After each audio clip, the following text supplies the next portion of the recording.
The Arizona podcast is brought to you by Triumph Protective Coatings.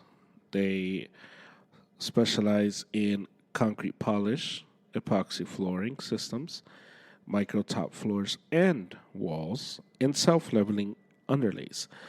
They service all of California and they are an awesome company. They speak Spanish and they do amazing work. Check them out at Triumph_coatings on Instagram. And if you use the promo code ArrowsUp, you get 10% off. So check them out. This episode of the Arrows Up podcast, we have David. We get into the Iron Claw a little bit. We don't spoil it. But we talk more about the themes of the movie more so than anything else. So talk about jealousy of siblings, and just like the normal jealousy that you find among siblings, among friends. Not the toxic one, not the one that like leads you to hate somebody or steal from them. Just like the friendly one, the healthy one, the one that you're jealous, but you also love them to death. You want to succeed, but you also feel like, dang, like I wish I was doing that. So we talk about that.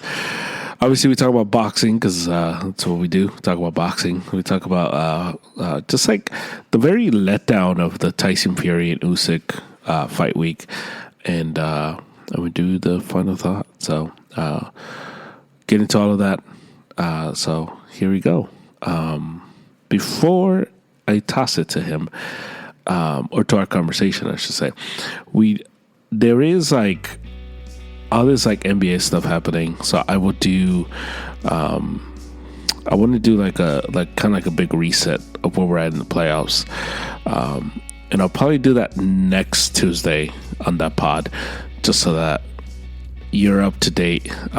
As I do the daily NBA stuff, so I think you should know, but I want to do like a giant, like, this is where we are at, this is what we've learned of the NBA playoffs. So stay tuned for that next week. But for now, here's David.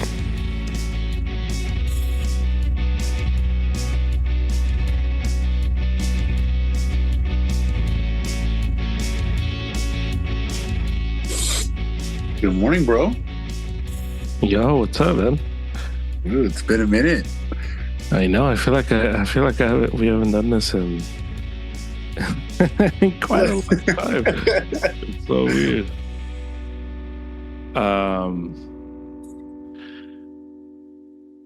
So I saw the Iron Claw. Oh, okay. I like Zac Efron. Dude, Zac Efron, big winner in that movie. I was like, oh, okay. I don't know. Like, I didn't grow up with, what was that? High School Musical? High School Musical, yeah. I didn't grow up with that. I was already too old for High School. You were past it. You were like, nah. Like, you were like, yeah. So you were fortunate. I wasn't that fortunate, you know, because my sister exists. You know what I mean? Shout out to Vicky.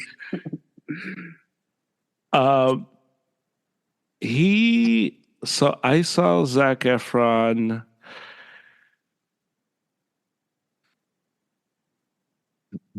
"17 Again," I think was the first time I saw him outside of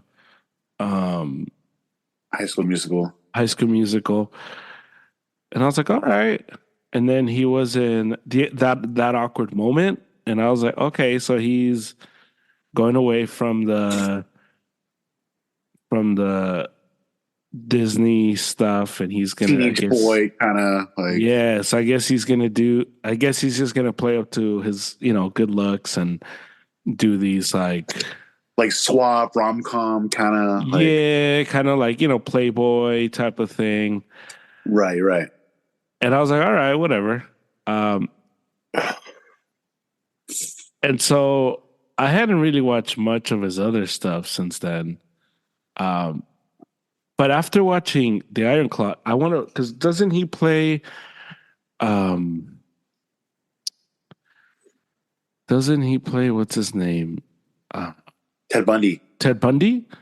I haven't seen that, but I heard it's good. So I want to see that now Yeah, because I was like, wait, if you're able to pull that, it like he was just really good in the Iron Claw.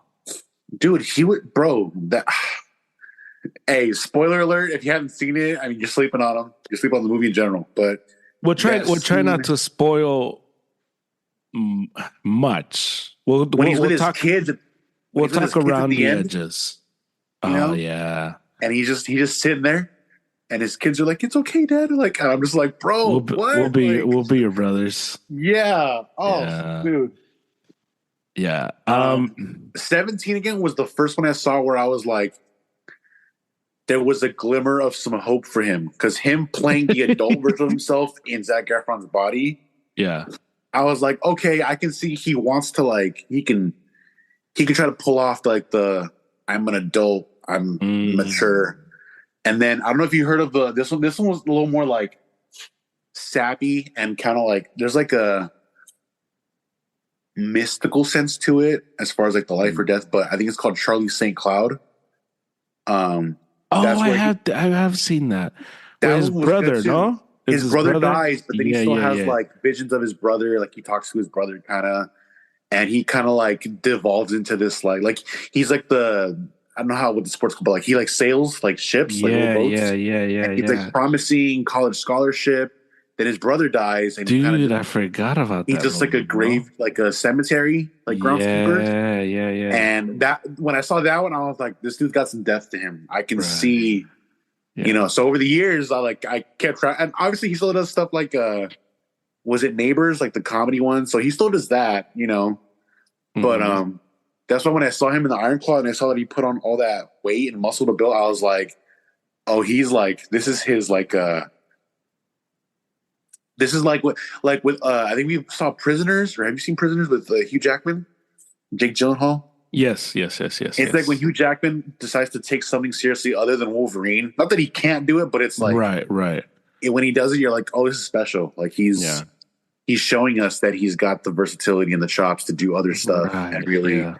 immerse himself in it. And so when I saw Zac Efron in this, I was like, dang, it's like that, like those posts where it's like the young scrawny guy, not scrawny guy, but like the normal guy, and like then a girl breaks his heart and he Hmm. gets totally jacked, and it's like, damn, bro, who hurt you? Like Right, someone hurt right. Zac Efron for him to do this movie, and he was just like, I'm just gonna eat and lift weights and become a wrestler, and Bro, yeah, he was really good. I was like, okay, all right, Zac Efron. Let yeah, me, because there's guys that I'll put on my list of like, I wanna, like, I want to check out other films of you, right, you know? And he was really, I know like people like Jeremy Allen White, and he was whatever, he was fine. yeah. But I thought Zac Efron was Oh, for sure, for sure. the guy. Him and the dad, because The dad was just like, the dad was a good character too. The dad and the mom both yeah, played a really good. The dad was what, Fritz, right? I think, yeah, yeah, And so he was really good too. Um, One of the things that I saw in the movie was this idea of, so the Iron Claw, just for everybody that doesn't know what we're talking about. The Iron Claw is this movie this about a wrestling family in right, Texas. They're based out of Texas. It's based on a true story. And the movie is on HBO Max. So you can go check it out. yeah, And it's based on a true story. So I mean, you yeah. can say spoiler alert, but it's like you can like This watch a, happened. It's you can documented. watch you can watch a 60, you can watch a few TikTok videos, There's and they'll probably like a tell you. 30 for 30 about this. Yeah. Um, but one of the things, so it's like it's five brothers, but in the movie it's only four. Which they left out one of the brothers. And so there's like details that they leave out, but that's neither here nor there. People get like hung up on stuff like that. It's like, bro, it's a movie. Like, yeah, it's not going to be real life. There's actually, hold on, are you talking about like the little brother? The Yeah, because there's 5 of them. There's actually 6, but go ahead. I'm gonna get into that. Oh, okay. Go. All right. It's even sadder. So just Dang. I will spoil this for people. I'm gonna be like, hey, Okay. you've had months. This came out in like November, December. So Yeah. do you? So, And you had been telling me to watch it, and I yeah. just had been dragging my feet. So the movie is based on this family, and one of the things I saw that was like, oh man, like this is, and I thought they captured it perfectly, and it's why like it's what stood out to me. That's like, okay, like these two things, and if you have siblings or if you have friends, really, like if Yeah. you have friends, then you know this dynamic, this idea of they are your family. They are, whether blood or not, but they're your family. You want the best for them, but there are these moments, these streaks, these hints of jealousy. Oh yeah. And how they were able to maneuver the jealousy component of it, where in the beginning of the movie, Zac Efron's character, Kevin Von Erich, he's the up and comer, and he's gonna be the one that fights for the NWA heavyweight championship and all that. And then it becomes David, and David is better on the mic, and David is just he's he looks bigger and the whole thing. And then David tragically dies, and then it's Kerry Von Erich is now going to be the guy. And seeing how like Kevin Von Erich, Zac Efron's character, just gets pushed to the side, and he's still supportive. He's like, you see him in the shot where he's like giving, like he's like rubbing his brother's back before he goes fights for the title. And you just see him there, and you just see the look in his eyes of like, man, this should have been me, but it's my brother, and this is for our family. And I was like, dude, like that's how it is. Like it's how it is to have friendships or siblings where something really good happens to them, and the natural human reaction is jealousy. But when you get true love for somebody is when you're able to push past that and still love, still celebrate, still like be there for them. And I thought that was like awesome. I thought that was like captured perfectly in that movie. The youngest brother too, the musician who just gets like it's funny because Zac Efron's character, like he gets stepped over, but he's still like a wrestler. He's still like he's still in it. Like he's still right. But the youngest brother is like he's like, I don't wrestle at all. He's like, I want to do music. He's gentle, like he's just not He's the one you'd be like, yo, is that like the Lecheto son? Because like he doesn't have that gene in him of like wanting to fight and blah blah blah. but all the brothers love him, like they all support him. But the dad is just kind of like, you're wasting your time, blah blah blah. And he's just like, and the dad used to play music. Yeah, so when he finds out, it's kind of like, bro, like So that's another layer too. It's cool when they like sneak out for him. They sneak out to see his show. To go see him play and everything. Yeah. And like, even though the brothers are wrestlers, like they're still like, oh, he's still our brother. We still love him. But the dad is kind of just like, and then at the beginning, when the dad's talking about the favorites, he's like, I have a list. And the list changes. I was like, dang, Cotto made them. I'm like, is this Dion? Is this Cotto? Like, what's going on here? Like, dude, but that was okay. Cause like, you hear parents, okay,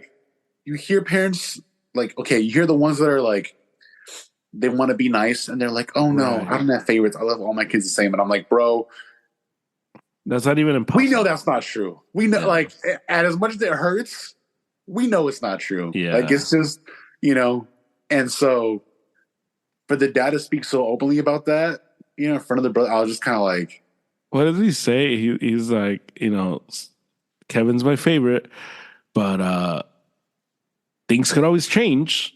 Or something like that. Yeah, like, he's a wrestler. Kerry's going to be an Olympian, and blah, blah, blah. Well, what about you? What do you got going on? And it's just like, dang, dude, like. He makes it known that it's like, hey, this, he's number one right now. It's like the college football ranking. Yeah. Like, they can change every week. There's upsets that can happen. Yeah, Oh man. yeah. And yeah, and then also the scene when Zac Efron gets that first shot at the title, Mm-hmm. and okay, here's the thing too, because we talked about this because we did another WWE segment Yeah. in the previous pod where it's like, oh, like we know who's gonna win or whatever, but this movie kind of gave a little more insight to how it goes, and it's like, oh, obviously he's like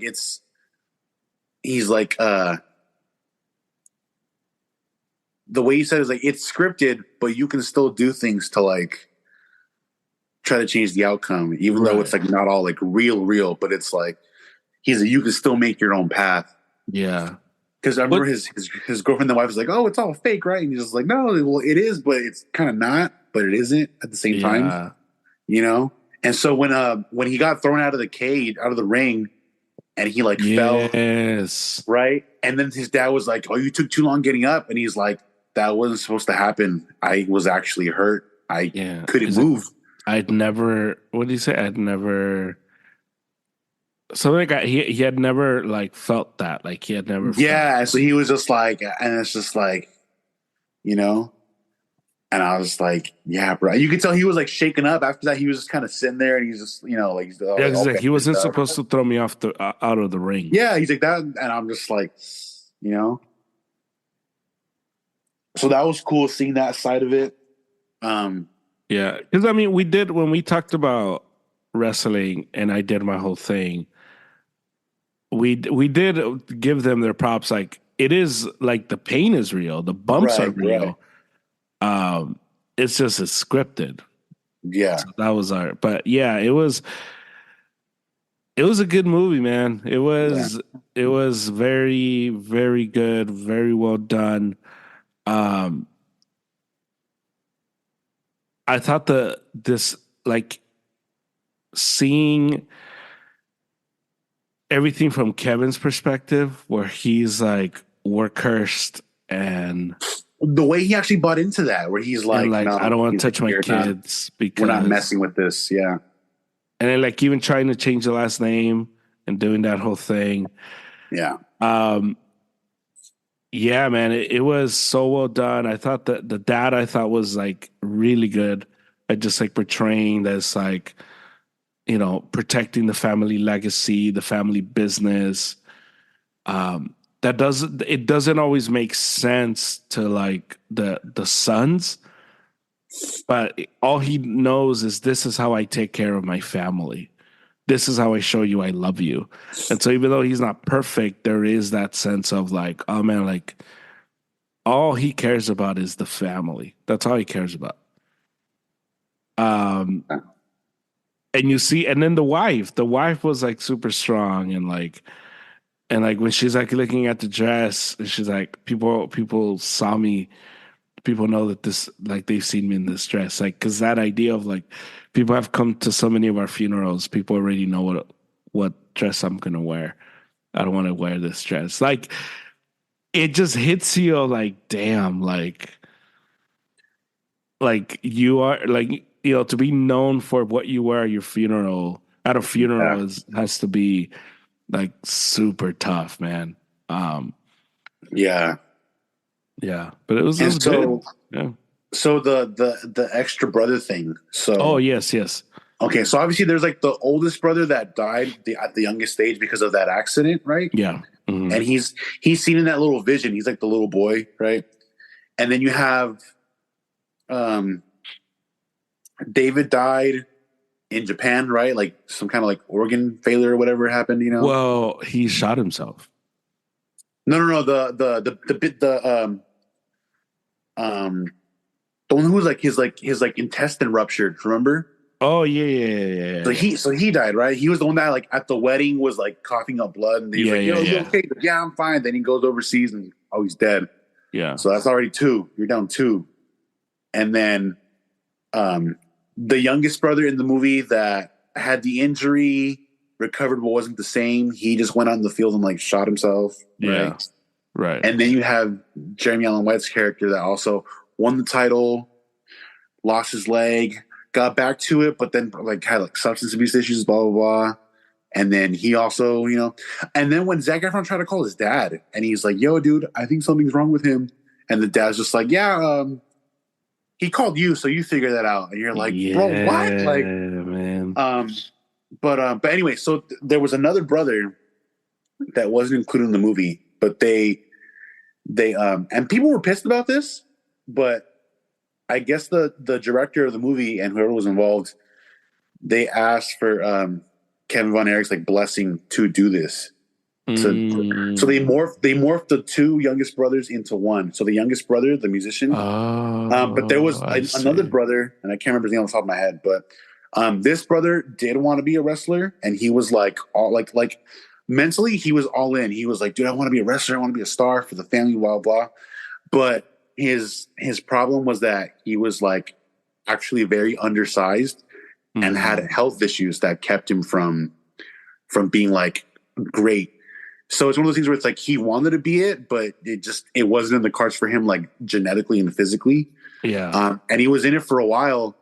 And he also took his own life. Like he went onto a field somewhere and just because he couldn't live up to the family name. The musician brother wrestled a bit and he was a little more built, but he also just wasn't.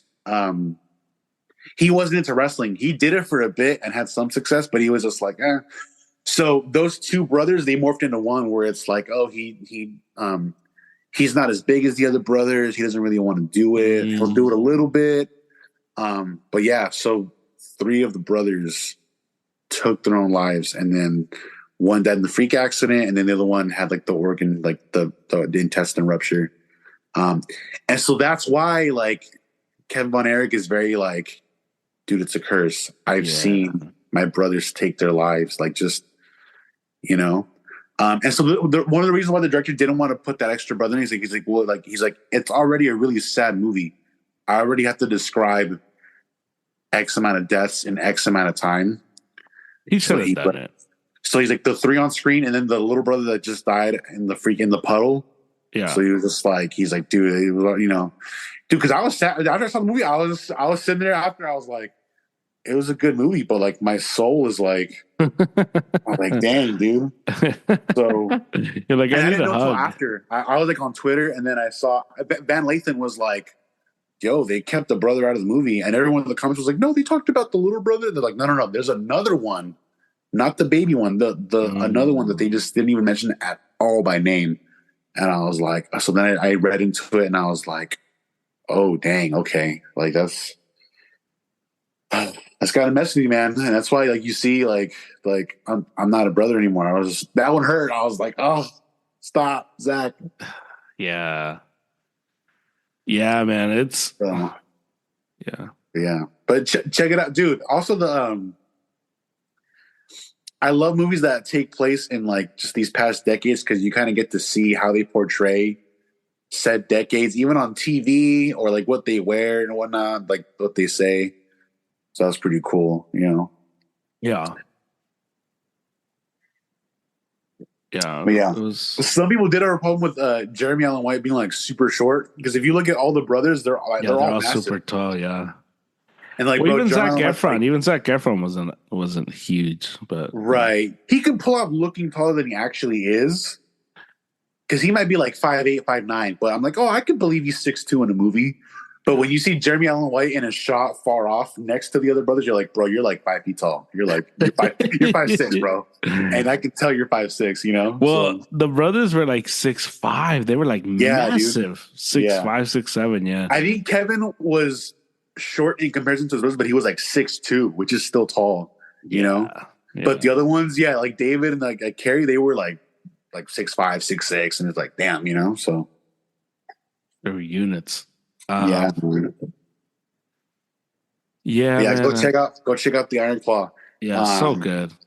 Give Zac Efron his flowers. The man probably did some kinds of substances to get to that size for the movie. So Are you saying he wasn't natty? Is that what you're saying? Dude, yeah. I saw a video of a doctor talking about. They're like, "Yo, he's probably on something to get that big in that amount of time." Yeah. So Um, yeah. did you, because you have a brother, are you Right. ever jealous of your brother? Sometimes, yeah. Not so much. Like it's not anything that he's done right now, but it also might have to do with the fact that like my grandfather was a musician. But Mm, anything that I do like musically, yeah. it's like I know my mom and dad will be like, "Oh yeah, we've done that. Like, we've gone to see your brother." Like, and I'm just like I remember going to a little story. This was in I can't remember what grade I was in. I might have been like in eighth or ninth grade, but Yeah. at our high school, like in football games, you have the marching band at the games, right? So I don't know if other schools do this, but for our high school, the jazz band would go to the basketball games and they would play. So different kind of music, different kind of setup, different instrumentation. So my brother played tuba in marching band, which is like, Mhm. it's all right, it's cool. But in the jazz band, that's where he got to shine. He was the guitarist. He was the lead guitar. Yeah. So I remember we went to a basketball game once to watch, and the band was playing, and Sammy took a solo, and it was great. I was like all ears. I was like, man, Right. And I look up at my dad, and my dad was just like, I was like, dude, you're not hyped over that? Like, yeah, that's your son. And he was just like, because he's seen him play at church growing up. He's seen him play. So my dad was just kind Right. of like, nah, I've seen this. Like, well. So my brother getting that kind of treatment and being like the star player that he was, like musically. Yeah. And then me now, I'm just like, oh, dude, like I'm like, all right, I have to do like above and beyond, like outrageously to like even get on the radar. Yeah. Because even now, Sammy, like I told you, like he's played with Chiquis Rivera, like Becky G, like he's been on like Latin award shows, he's been on television playing music, you know, he's been like in like sessions with people. So like and this all happened like before I was like in music so much, but even like that groundwork has already been laid down. So it's like now that I'm here, it's just like, dude, I really gotta like squeeze it out to like just get noticed. So Yeah. yeah. Yeah, for sure. What about Uh, you? Because also you're like you're the oldest, yeah. and then you have also now you have a little brother, so you got to see like the mom that you got. And I've heard my parents say this: the mom that you got Oh on yeah. paper was Thousand percent. the worst mom version you had because she was the newest mom to you, Right. and now like Jared and your sisters, like they get like the kind of like a little softened mom where it's like, all right, maybe she'll Yeah. be so. I think with my brother, I think the jealousy is more so an opportunity. Like he has the opportunity to do things I was not able to do. Mm, And so I think just seeing the like the him not like wanting it, I guess. oh yeah, I know what you And mean. just like God, I like if I could switch spots with you right Do you now, know what I could do with that freedom at that age? like I would. Like yeah, like he, like was able to play sports and like was whatever. He was whatever about it. Like didn't care. And and it was always frustrating to see him because it's like, man. But he loves music and I don't love music. So he has the opportunity to do that. And he's like good at it. And it's like, all right, cool. Like at least you found your thing. But I think when I would see him, when I would go see his games, and I was happy to see him play. But I think whenever he would complain about practice or complain about like, doing extra drills or things Yeah, like that, or my mom would get on his case about like, you're not running back, you're lazy on the field, and he's like, whatever, it doesn't matter. And I think that's when I was like, bro, if dude. I would have been able to play like And and it's not like I would have been a professional, but it just like I didn't even get the chance to play. Like you at least Dude. got the I chance to play. I bet my dad has experienced some of that with us because my dad didn't get to play well in high school because he did like youth baseball. I've seen pictures of Yeah. him like with his little like Maywood Pirates shirt, Right. like back in the day with his little cap. Hmm. And he's told me stories. He's like, I had to walk the streets collecting cans to buy my own glove and bat and all that stuff. But when he got to high school, since he had he, I guess, and this is where I'm just like, I kind of look at my aunts and uncles and I'm like, none of y'all could provide for your little brother. I'm like, you guys are turds. But no one wanted to support my dad like financially to have money to like do sports because there's always some kind of money involved, right? Right, of Even in course. high school, you got to get like your spirit pack, your little clothes. You got to like fundraise, and if you can't fundraise, you got to buy the stuff yourself. Yeah. So my dad was like, yeah, we didn't have the money for me to do it. And then my aunt Juana, the twins' mom, she did swim, and I forgot what else, but she did sports. And my dad was the one that supported her because my dad wanted her to be able to do that. Mm. So for my dad, it was just like I never got to play. I never had the chance in high school. So Yeah. so that made me honestly that made me want to try harder when I played football because it was just like I know it meant a lot to my dad that like I got to play. Yeah. And there were moments where I was like, man, I don't want to go to practice, blah blah. But I was still like, I would never like take days off in practice. I was just like, nah, I'm gonna go. I mean, because I was a starter too, so it's like I can't. If I take a day, like we're gonna get run ragged by coach if we just don't. So, but yeah, no. But I can imagine like, dude, like watching my sister do soccer. I was just like, it was like, gosh, you haven't seen Doom, but it's like I'm looking at my sister. I'm like, you were weak. Like you, no, this is, bro. Yeah, and it happens, Like I remember high school. I made the football team. I made the football team, and I had asked like, hey, I'm gonna try out freshman year. I'm gonna try out. Can can I play? Like, is it possible? Because in order for you to be able to fundraise, the coach told me you need to have at least your spirit pack. Everything else you can fundraise.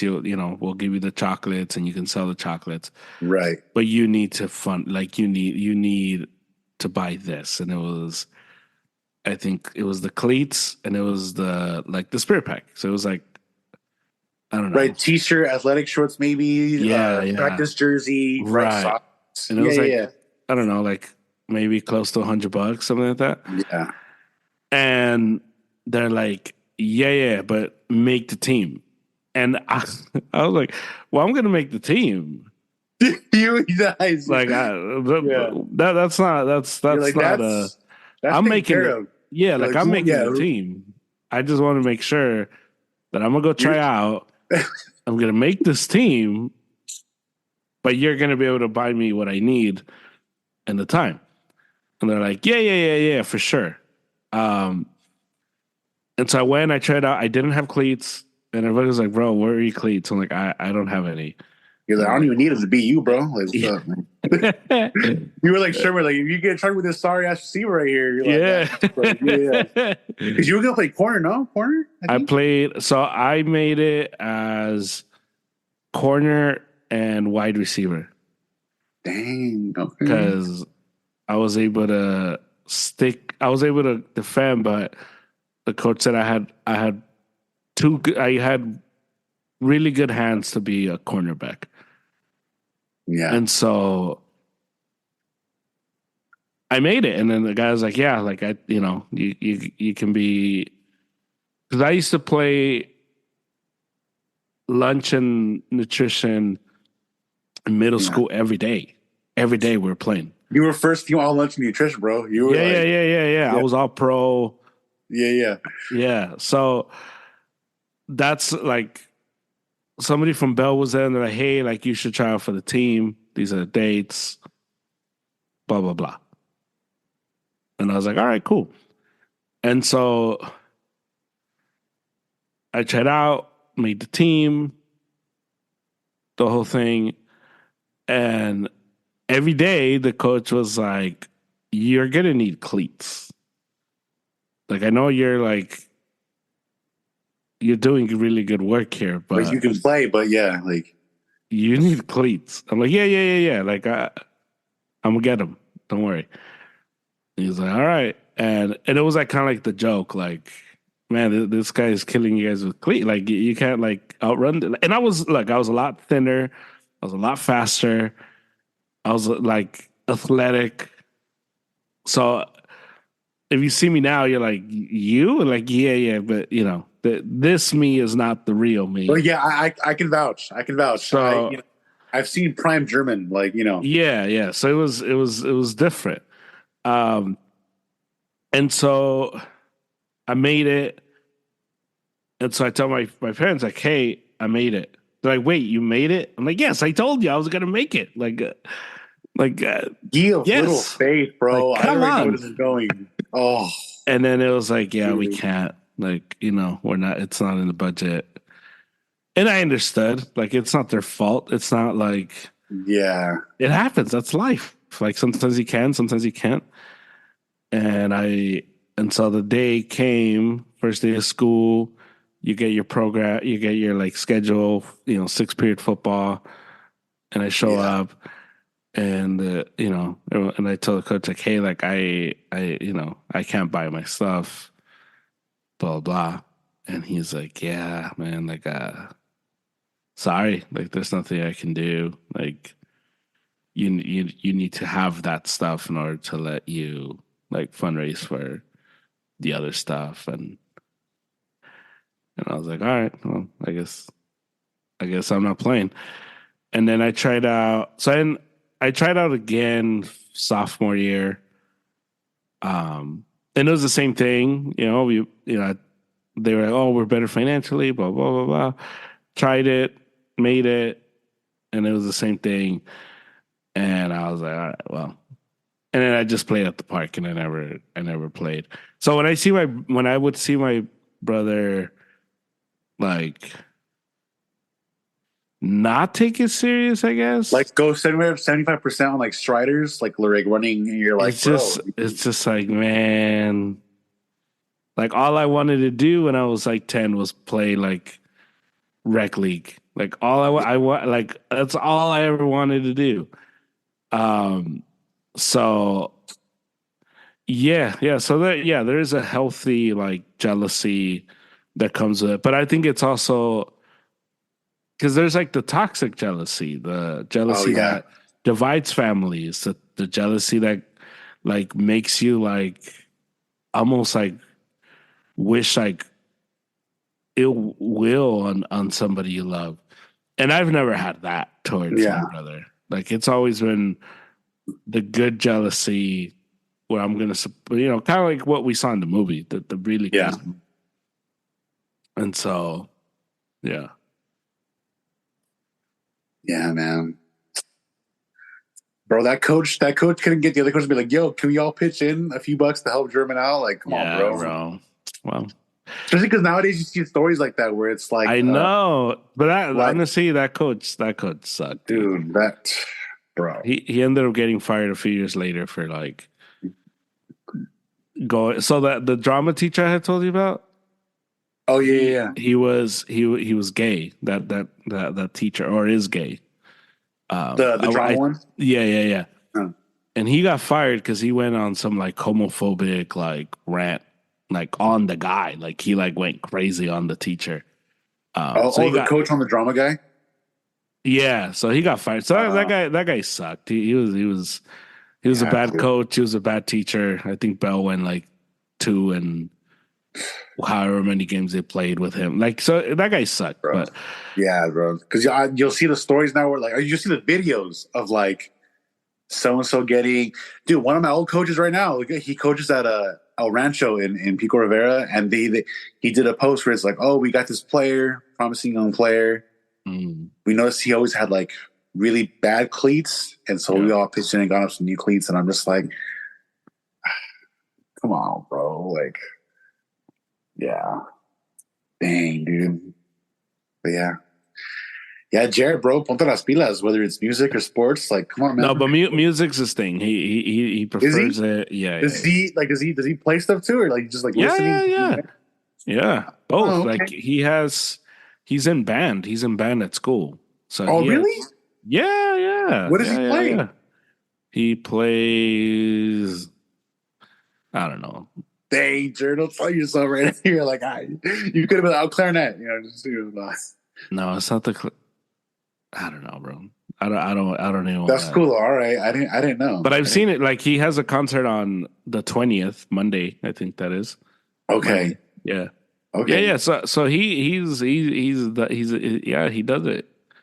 All He's right. good, So and hey, he's pretty well rounded too. Like if he because like the fact that he's tried out sports and does yeah, music and then he also does like Fortnite, like video games, like all right, yeah. that's you know, He's a lot like you. Like he loves watching football, but he prefers like playing music. yeah, yeah. Yeah, Okay. Right on. Dang. yeah. That's cool. Next time I see him, I'll be like, yo, like that kind of changes things for me because it's like I always thought it's like I thought he was like balls deep in sports. That's why I was like, yo, he's gonna be a quarterback, blah blah. Which I don't No, know. like he loves watching. He loves watching Yeah, football. Like I've converted him to like a diehard 49er fan. So he's yeah, like that's what he is. But yeah. um and he loves so he loves watching basketball and he loves watching soccer and football and boxing. And Gotcha. and everything else it's whatever. Um but music is like he's always listening to music. He's always Yeah, like somebody was like teaching him how to play drums.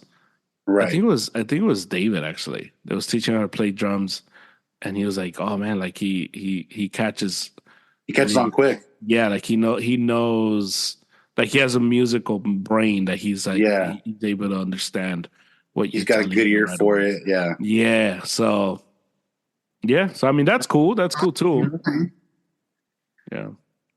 Hey, bro, nurture that. Then, like, hey, once Angel wants to like retire, you could have like new little worship leader that just keep it in the family, bro. Just Keep it in the family. yeah. Dang. Yeah. Okay. Yeah. Good. I'm glad you watched the Iron Club. Dude. That was like it was dark for me where I was just like, no one took my movie recommendation. Like here we are, like X amount of months later. That's why I mean, that's why I was so because I saw they posted it on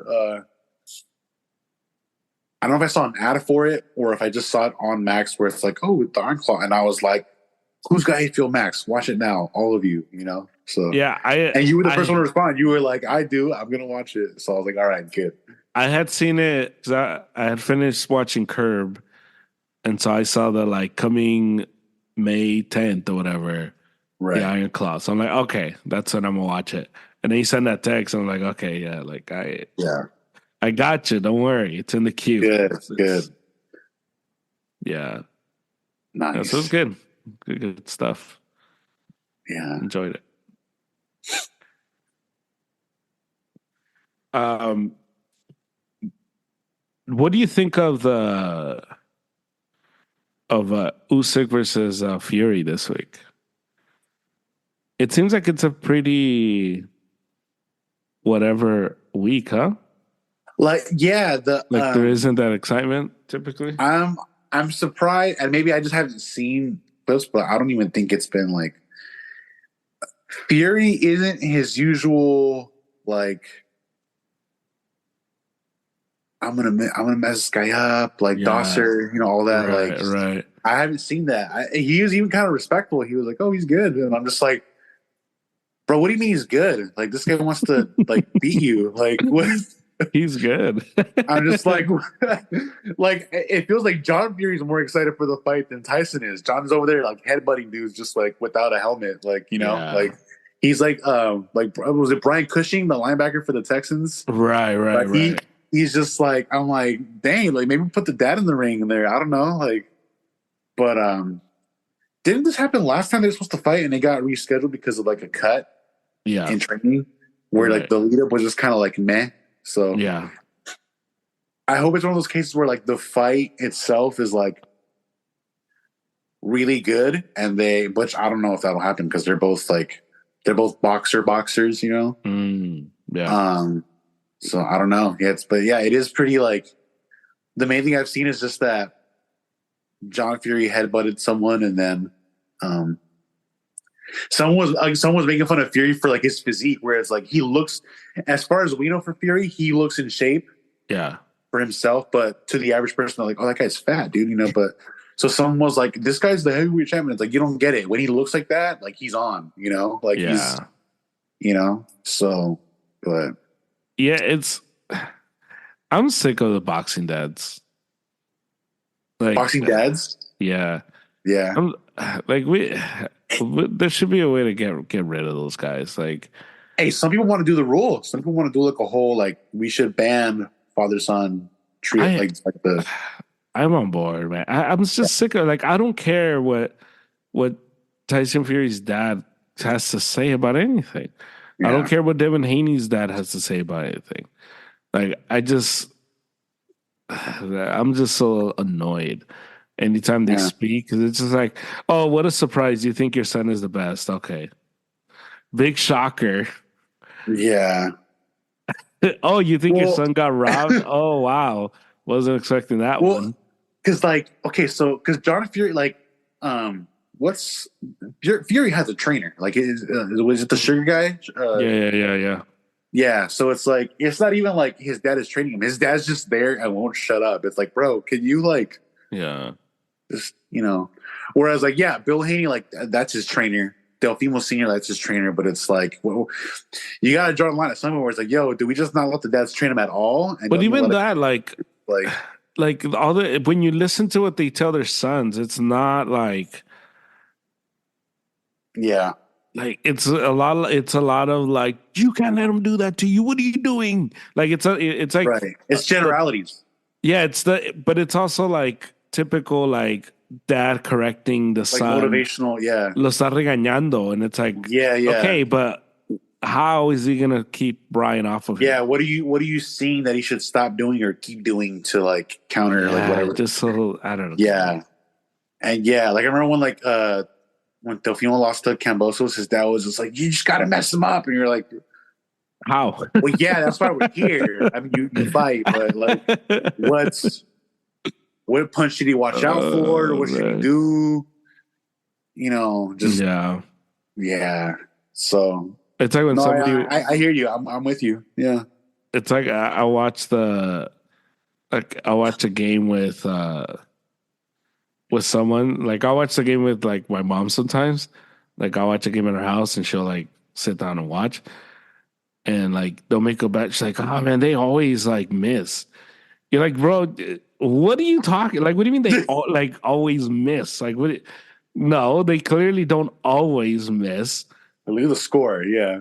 And she's just like, no, they always miss. Like they never win anything. And you're just like, It's okay. about the Lakers. This one hurts. It's about whatever. It's like we'll Because watch whatever, and she's just that's how like, my dad's with the Lakers now. He's just like, they always lose. I'm like, dude, shut up. Just don't. I don't need to hear that right now. Like, you're just like, okay, like she did it with Canelo. Like no, like se cree mucho, and you're like, why? Because he's wearing Dolce and Gabbana. Like so you can't. yeah, And I'm like, you have I think she has like a Coach bag or something like that.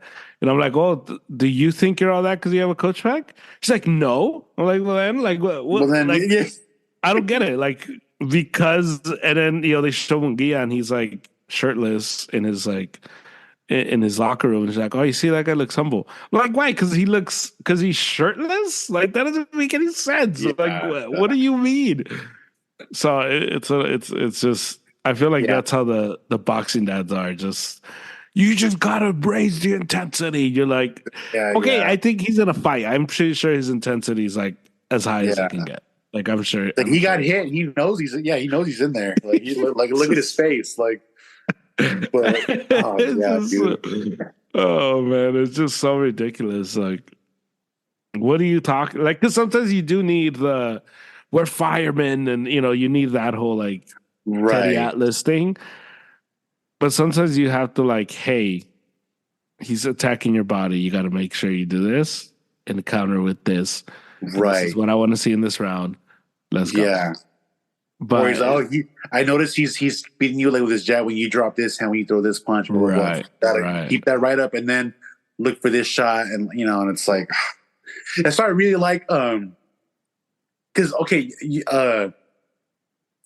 the Golden Boy documentary, right? Like they talk about right. De La Hoya's first trainer and how Hmm. after a few fights they're like, okay, as a trainer he's in over his head. He doesn't know what else to say to Oscar, right? Yeah, right. But I think it's really impressive when you see like someone like Eddie Reynoso, who like has been with Canelo all these years, and Yeah, he still gives him good advice in the corner. He's like, no, no, no. He's like, don't do this. Oh, don't throw more punches. Don't throw as many. Blah blah blah. He's right, like, no. right. He's like, kids, this watch out for his right. Blah blah blah. And I'm like, that's got to be a great feeling as a trainer where it's like I've raised him up from a kid, and we're still Yeah. rolling together, and I'm still giving him sound advice in his corner. You know? Well, I think this is where, because I've heard Canelo say this. I've heard um,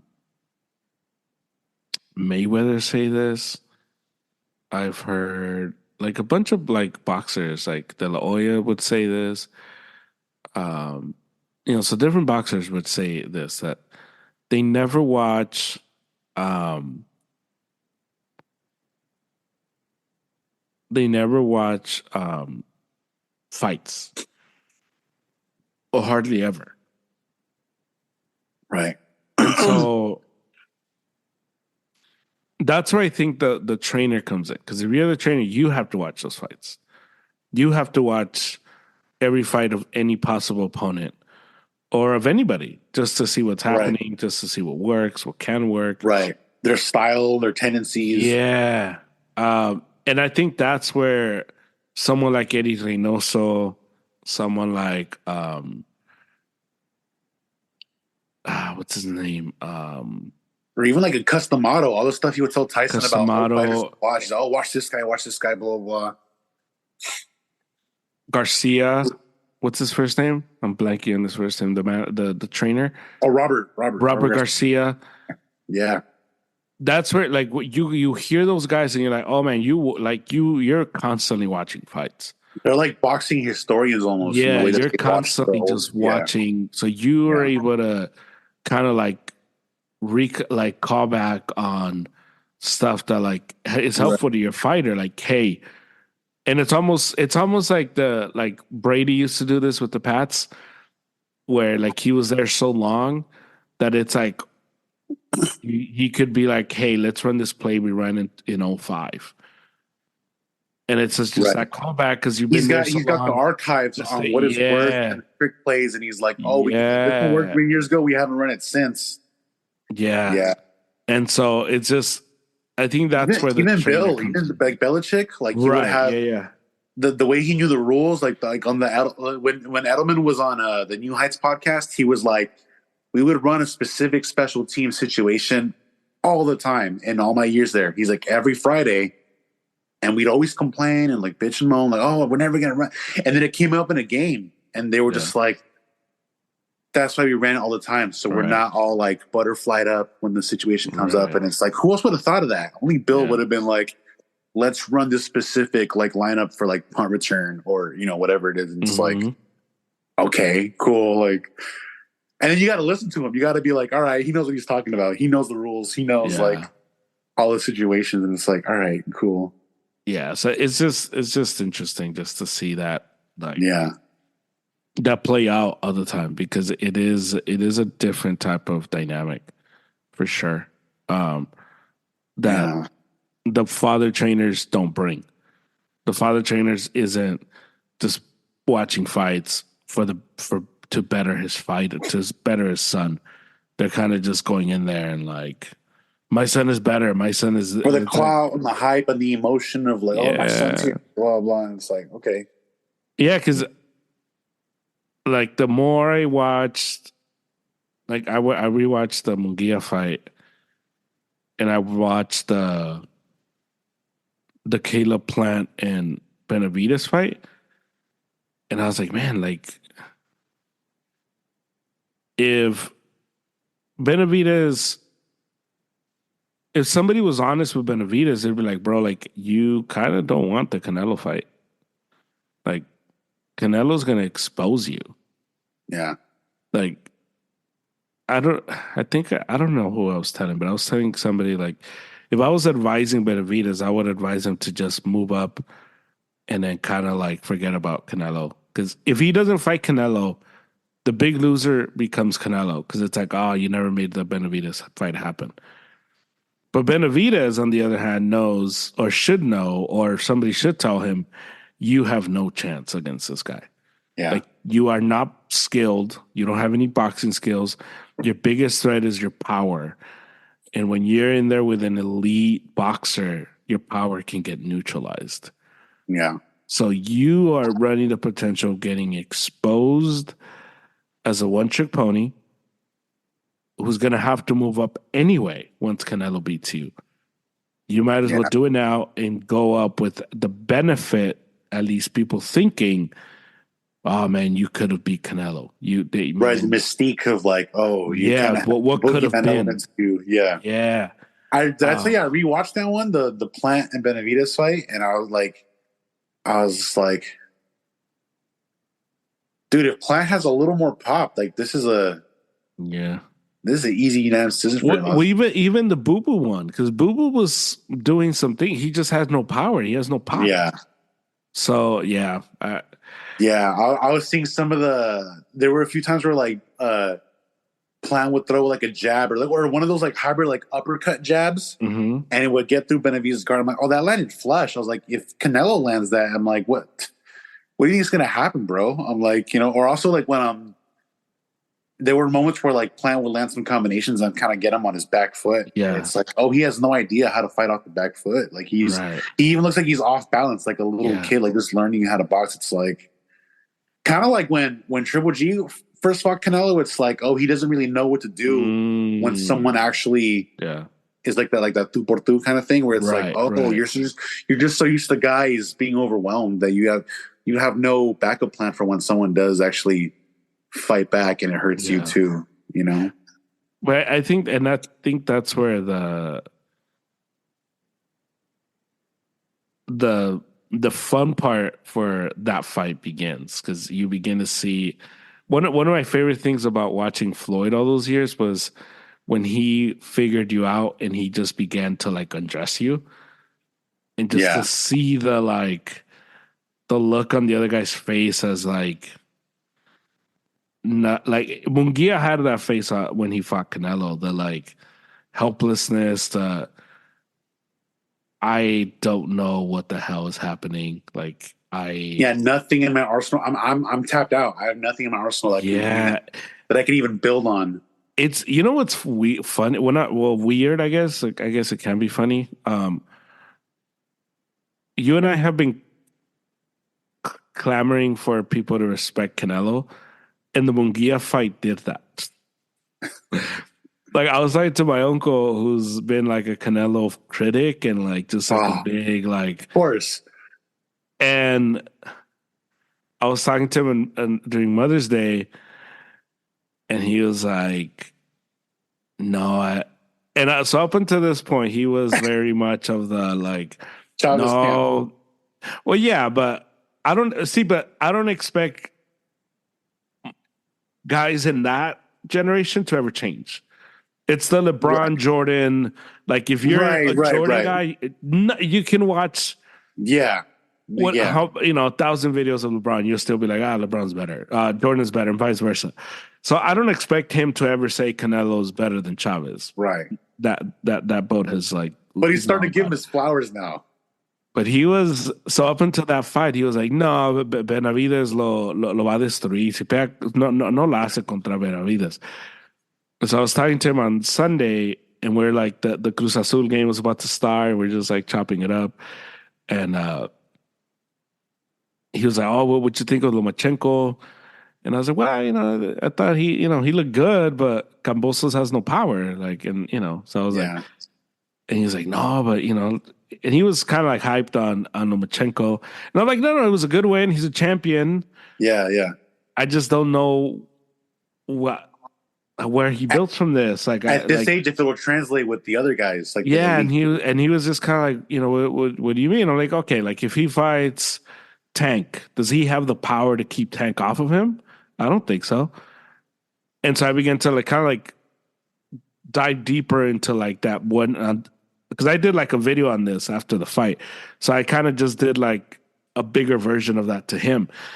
And he was just like, oh, he's like, that makes sense. I get that. Like, yeah, you're probably right. He's older. Like, he doesn't have the legs to do that for 12 rounds against like a younger dude, nor the Right. power to keep that younger dude honest.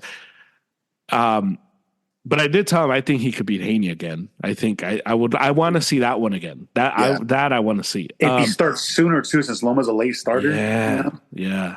he's still got the IQ and all that and the movement. Yeah, yeah. But if he fights like Shakur or like Ryan, I don't like. Yeah. I don't know if he can keep them. Well, maybe Shakur because Shakur.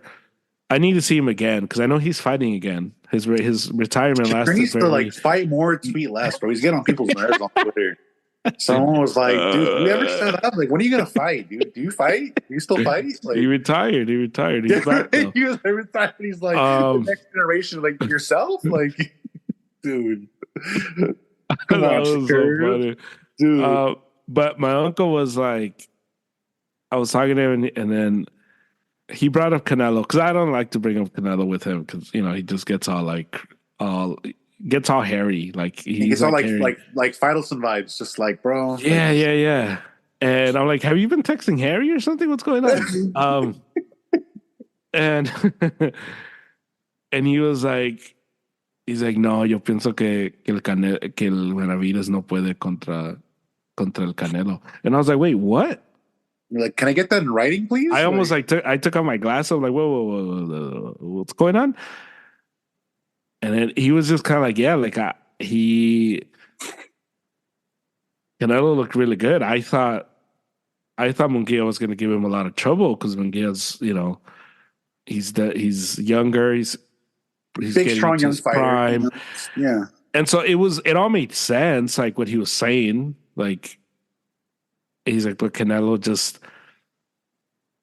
And then, he was kind of like, I don't know if Canelo like wasn't interested a few years ago. I don't know if he got like comfortable, but the Canelo that fought Munguia, we hadn't seen him. This is the best he's looked in a little while. And I was like, yeah. I agree with that. Like that's fair criticism. Like I can vouch for that. Yeah. Because we talked about this. We did. When he fought was it Bill? We're like, do you still love boxing, bro? Right. Like, it right. looks like you love golf more than boxing. Yeah. So I think I'm proud of us because we're clearly a pro Canelo podcast, but I think we're tuned in with the Canelo vibes. I think we're like, we're not biased, we're not blind supporters of Canelo, but he is our guy. But and he was just like, I think he said this, and this is why I was like, are you like drinking? Like, what is going? Like, what? Where's Aston? Is Aston here? He's here. I'll get you punks. You're like, what's happening right now? And he was just like, lo destruye, lo va a destruir si pelea el Benavides contra el Canelo. And I was just like, wow, like what? I'm like, I agree. Like, I trust me. I've been saying this for a few years, but.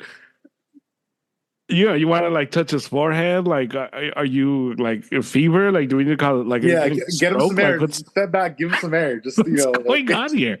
How many drinks have you had today? Like, don't you work tomorrow? What's going on? And I was like, yeah, I agree, because he's just like, Benavides has no skill, and so I don't know what he watched. I don't know, like, I don't know what exact things he saw that made him think that. Yeah.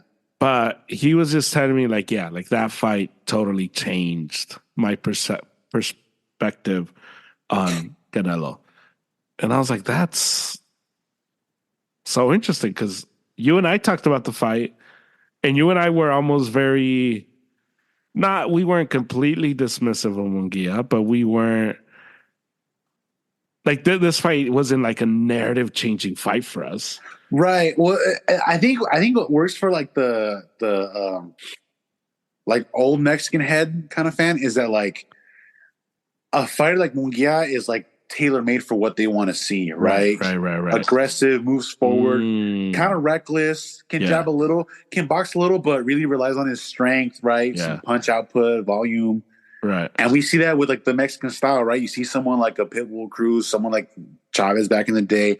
They have yeah, a chin, they're durable, they can box, but they're like, oh, I'm ferocious enough, like, like trying to put my nuts on the table and show you that I'm that Mexican warrior. They love that. So for right, them to right, see Munguia kind of represents that style.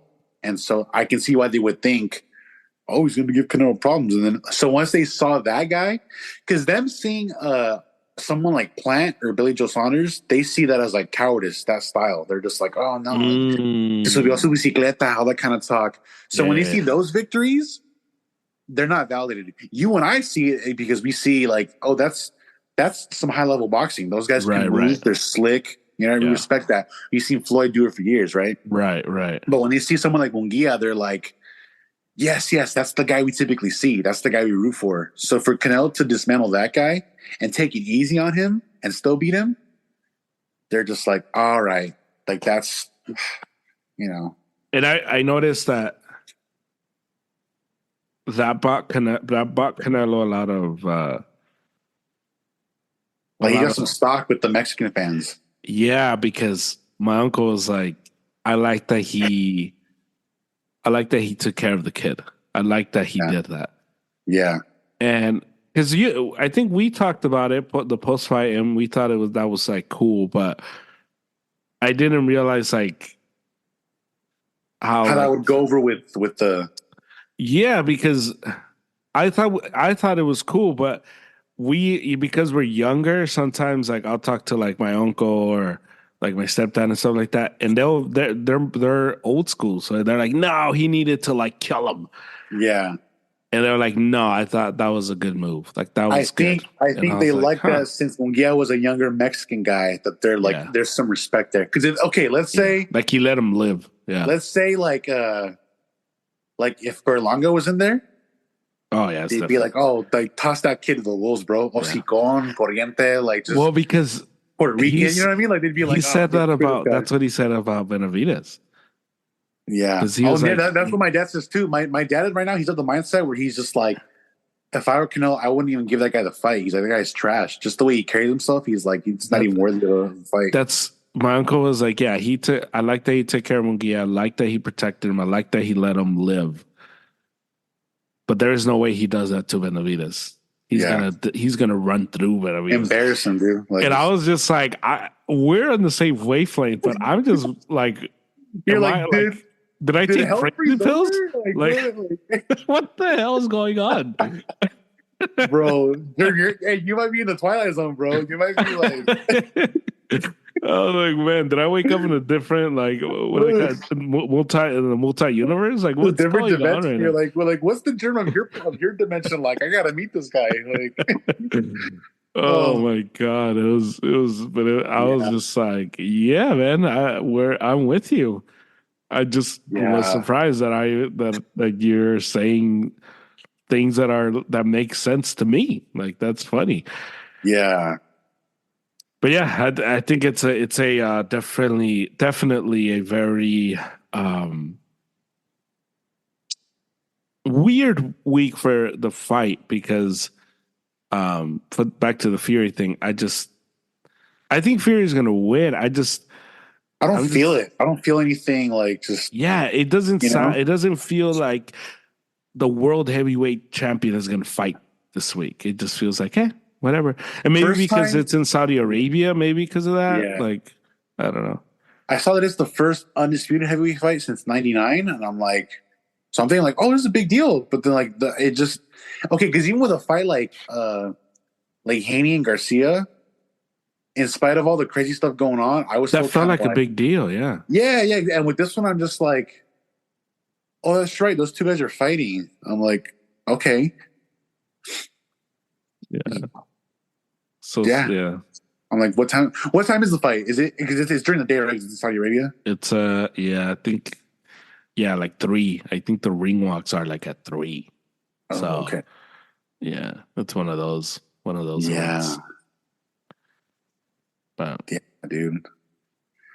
Yeah, I mean, it sounds like your uncle was sipping on some of those Canelo drinks, bro. The VMC, he was like knocking those out, dude. you send them some palomas. I did. Yeah, I was like, dude, even my dad, like so when I bought those, he was kind of like, I was like, hey, Hefe, like get us one, and he was just like, well, because he's only ever in the mood like randomly when he wants like Yeah, some kind of drink, right. and so he was like, nah. So I was like, all right, well, I'm gonna have one, So I cracked open like the margarita one, Yeah. and I go back to the couch. I'm just sipping on it quietly, blah blah blah. And then he's like a baby deer. He got up like super quietly and slowly, went over to the fridge and grabbed one and like cleaned the little top. Yeah. And I was like, "Are you gonna have one?" And he was like, "Oh, a ver si me gusta." Okay, pour it. And then he sips and he's like, he's like, "Está buena," but kind of like nonchalantly, like, "Oh, it's okay." But then he Right, did, and I right. was like, "All right." And then yesterday he had the paloma, and he was just like.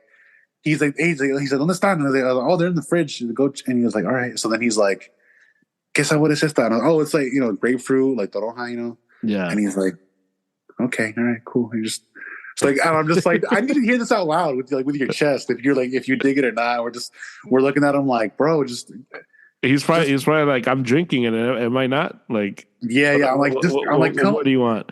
We will welcome you with open arms in this Canelo camp, bro. It's okay. Like, it's, you can still love Chavez. That's fine. Like, Canelo loves Chavez. Yeah, I was like, we can all love Chavez like together from this side, but yeah, it's funny how it's very tribal, dude. It is, and like, but what's weird is that the older crowd is very much like, I like Chavez, so therefore I can't like Canelo, and we're like, no, you could like and appreciate. It's not both. binary; they're not exclusive. You should love both. You should appreciate both. Now, who's better? We're gonna disagree there, but just because I love Canelo doesn't mean I have to hate. Yeah, because Chavez, because they're not contemporaries. I think if they were contemporaries, then it'd be different. Right. But because the De La Hoya and Chavez thing makes sense to me. If you're a Chavez person and you hate De La Hoya, that makes sense because they fought. They like passed through each other's orbits, so that makes sense. That has always made sense to me. But this, like, they didn't even fight.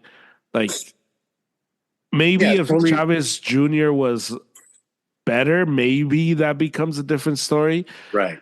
But Chavez Jr. is, that guy's a clown. Like, so it doesn't even.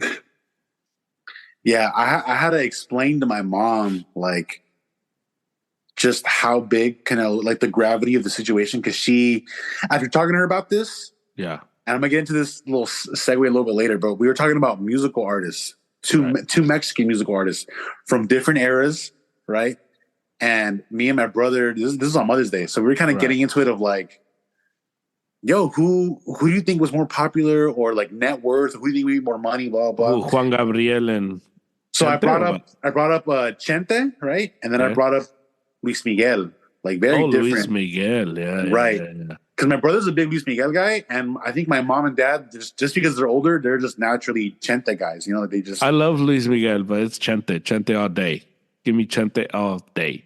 So anyway, so we were talking. We were talking. We were willing to concede. We're like, okay, if we're talking popularity in Mexico, I'm like, you could probably say Chente's more like more beloved all over Mexico, like as a whole. Mm-hmm. People do love Luis Miguel, but there also is like some backlash for Luis Miguel, right?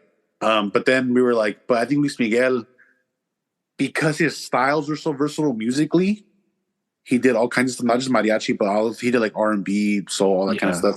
Jazz. I've seen him do.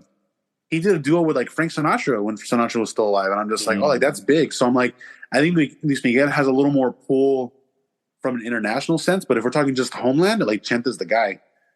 And so my mom was like, no. We're like, all right, cool, And so then we got to net worth and streams, just like who made more money over their career. And I think Luis Miguel made like a ton more money. Granted, Luis Miguel has lost a lot of money because of all like the stuff going on with him financially. Mm-hmm. But I kind of saw it as like Chavez and Canelo. You have the older fighter who's like super beloved. He's the guy. And then you have the new guy who's like a little different. They're Mexican, but they're a little different. And then it's just like, oh, if you look at the money, Canelo's made more money than Chavez. Canelo, like he's been a lot smarter, like financially. Just I don't know I don't know if Chente had any stuff where he got like swindled out of money, but it definitely happened with Chavez, where like Don King was stealing from him or just not giving him what he was due. Yeah. But bro, my mom and my uncle got so defensive, and I was just like, this is like talking Chavez with old Mexican fans. And so, but my mom was like, she tried using the card of like, because I made that analogy with Chavez and Canelo. Yeah. And she was like, she's like, I don't know if Canelo's that big. I think we just watch him because like we're Mexican and he's Mexican. And I was like, no. I was like, Mom, you don't understand. I was like, Canelo, sure, we are Mexican and he's Mexican, so we love him. But I was like, he's the face of boxing. And I mean, boxing is like a worldwide sport. Yeah. So the fact that it's a worldwide sport and the leading guy is a Mexican, she's like, that gives us like an immense amount of pride. Right. That's what makes it even more special. Yeah. If he was just the best Mexican fighter and there were other guys that were big in boxing and they were the biggest, that'd be different. Yeah. Right. But I'm like, but he's the guy. I'm talking like there are other American champions that he's bigger than. There are UK guys that he's bigger than. Other Latin American guys that he's bigger than. I was like, he's the best, period. Right. And he's Mexican. So that makes it right even harder for him because he's putting Mexico like in lo alto, where like, Right. Yeah. And she was like, really? And I was like, yes. And then so she does like hospice care. She takes care of these like this couple. And this guy's like in his 80s, right? The guy that she takes care of. And so he used to watch boxing when he was a young man. So he knows guys like he knows Ali, Frazier, Tyson a little bit, but he also knows like Joe Louis, all those guys, the old school guys. Right. And so my mom was like, but he hasn't heard of Canelo. I was like, well, Mom, is he a big boxing fan or are those just the guys that he watched when he was younger? She's like, I don't think he's a big boxing fan. I was like, see, that's the thing. I was like, if you were to go to any boxing gym in America right now or all over the world for any matter, I guarantee you they know who Canelo is. Right. I guarantee you. Now, if you grew up in the 90s and you watched a few casual boxing matches, you're going to know who Tyson is. Yeah. You're going to know. You're going to know some names. If you grew up watching like Ali and Frazier, you're like, yeah, you're going to George Foreman, of course. Right. But if you're a boxing guy, I was like, I guarantee you know Canelo all over the world at any age. It doesn't matter. And so it dawned on her. She was just like, is he really that big? I was like, he's really that big right now. I was like, he went to Croatia and they recognized him. I was like, what other guy? Like, I was like, so, but yeah, I noticed like that tribalism because even then they were both like, no, Chente. We're like, I don't know, man. Like Chente, like got famous from like at a different era than Luis Miguel did, and Luis Miguel started a lot younger as a artist because he was one of those like child performers, Yeah. And I think the numbers were like, Luis Miguel's net worth was like 120 million at this moment, and Chente before he died, I think it was like 30 or 40 million. And I was just like, see, I don't know how like contracts work back then for music because now you could do streams. I don't know if Chente was hip to all that when he was like in his 80s and passed away, so, but they got like super, we're not saying Chente's bad. I like both. I'm just saying, if you look at streaming numbers too, I was like, Luis Miguel like streams a little bit more than Chente. I was like, that's fine. You could like them both, and they were just like, I was like, all right. And then my dad came in from grilling the carne asada and we asked him and we're like, hey, who do you think's made more money? And he was like, oh, Chente, bro. We're like, actually, like Luis Miguel. And they were just like, no, it's not true. We're like, all right, cool. Don't take my word for it, So, and then we brought up a bunch of other guys. We brought up like Bad Bunny, like Peso Pluma, and just like blah, blah. Yeah. Yeah. And my mom was just like, no, I don't like them. I don't listen to them. We're like, I'm not asking you if you like them. How much money do you think they make? What do you think their net worth is? Blah, blah. And just like typical, like bro, they would have been like getting along like with your stepdad and uncle. They would have been like, no. Yeah. Chente all day. I mean, I ride with them. I prefer Chente. I think Chente is better. But I love mariachis. I guess is like you were saying, it's about preference, really. That's what it comes Yeah. down to. And I love Luismi again. I love both. But if I had to, if you're telling me like you can only listen to one, one's got to go. I'm keeping Chente. Yeah. Yeah. Yeah. Yeah. That's fun. Those are always fun conversations. It got spicy. I was just like, dang. I was like, should we have opened up this box? I was like, all right, we're here now. Yeah. Oh, and then soccer too, because we were looking up like Ronaldo and like Messi's net worth, like just And then my mom was like, "What about Tom Brady?" And I was like, "Mom, I love Brady, but he's not in that realm." I was like, "Football is big here, but not Yeah, Tom I think Brady's not, net worth was like, I want to say it was like 300 million or something like that, maybe an estimate. Tom Brady's not a global superstar. Yeah, and then my mom was like, "I think Ronaldo tops it as far as like overall. I think he's like in the billions already." And I think Messi was, I think it's like 150 million from being in the billions. Yeah. But I was like, those guys are like, the soccer is like even bigger than Bart. Like it's global. It really is global. Yeah. And those guys are like, top dogs in that realm. Yeah. Yeah. Yeah. Soccer is a different. Yeah. Those contracts are like beast altogether. Because you're getting not just local ads or nation ads, you're getting like worldwide advertisements. Yeah. So that's like Messi does Pepsi commercials that are not just shown here, they're shown all over the world. Everywhere. Yeah. So I think that's where it becomes a different like story altogether. Because those guys, I'm sure those like worldwide ad contracts are like different. Oh, yeah. Because just the translation, like everything is like just different stories. Yeah. Dude, I was shook with your when you said if Mexico, I would give up 10 years of all my teams winning for a Mexico World Cup. Oh yeah. And I was like, man, oh yeah. Because I think that's the one that I can see myself never seeing in my lifetime. Yeah. Like, I think the 49ers will eventually win one. I think eventually they'll like. It's also in the realm of possibility. Like, it's like. Yeah, like it isn't crazy to be like the Niners can win the Super Bowl. Dude. But to be like Mexico's going to win the World Cup, it's like. Well, everyone's looking at you like, are you okay? Like, well, it's one of those like when people say that's okay, so you clearly don't watch. So okay, like shut up. Yeah, but I think it's a different. I would sacrifice 10 years of titles from all my teams to see one Mexican World Cup title for sure. I saw this. It was a TikTok and like, because even during the World Cup, like this last World Cup,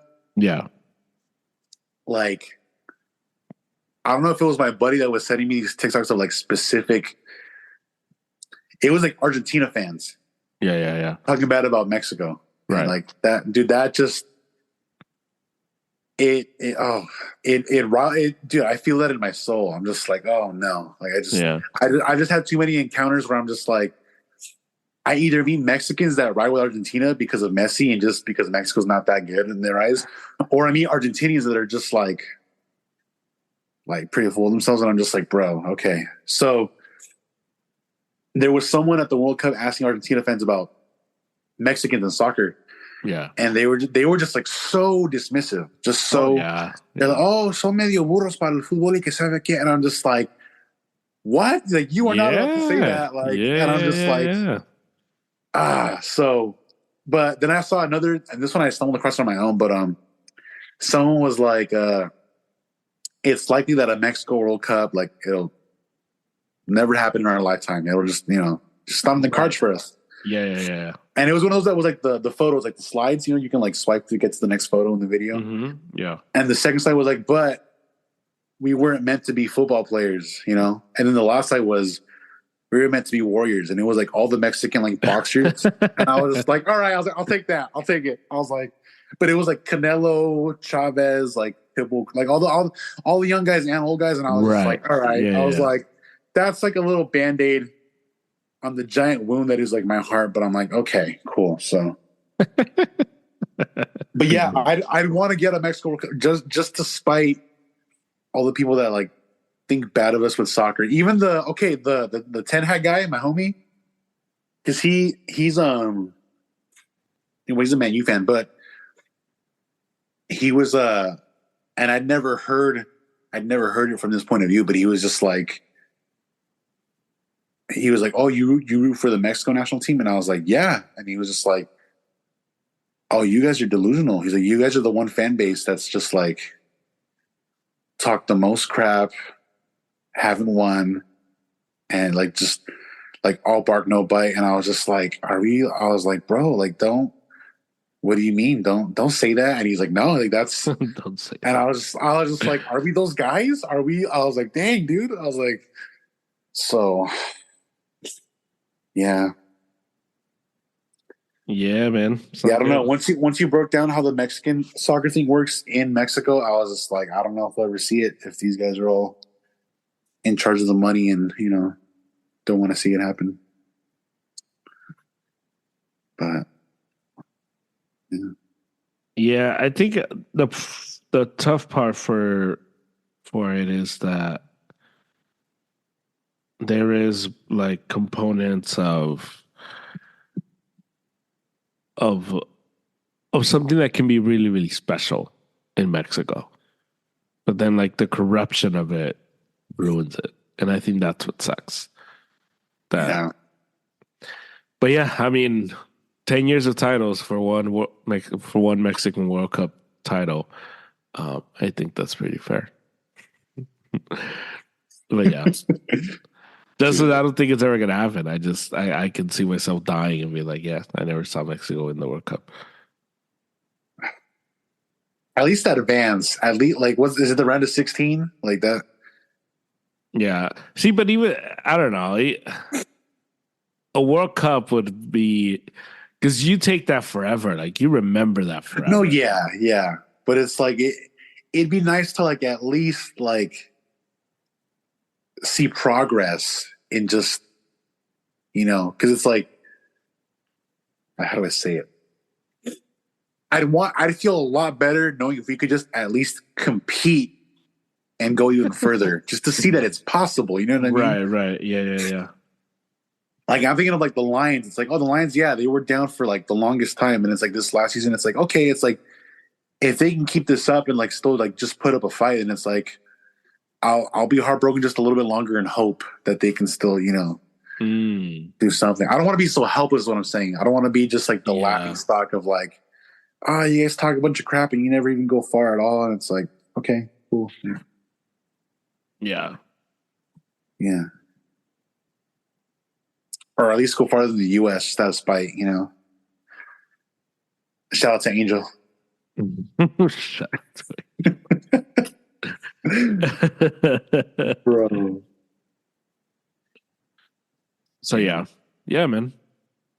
Um, did you feel watching? Like, have you seen the? Have you seen any like videos where they'll do like what if stuff? Like, Yeah, not yeah. just like sports related, just like in general. With Like, what various if topics. this? Yeah, What yeah. if that? So Marvel has like a series about that, like a whole dedicated on various what ifs Yeah. throughout the Marvel universe. But I've also seen some like on YouTube for like Star Wars scenarios or like Game of Thrones or sports and like, oh, if so and so would beat so and so. Yeah. But those are like kind of weird. Like part of me likes them, and then part of me finds them just like super depressing. Where it's like, oh, okay, Yeah, me too. Like, it's because like for me, one that kind of felt like weird after like watching it, where it's like, or I'll see like people will make TikToks about like what would have happened, but like so in Star Wars, right? Like I'm sure you know the story, but like Anakin Skywalker goes bad, and then he becomes Darth Vader. Okay, cool. Hmm. Yeah.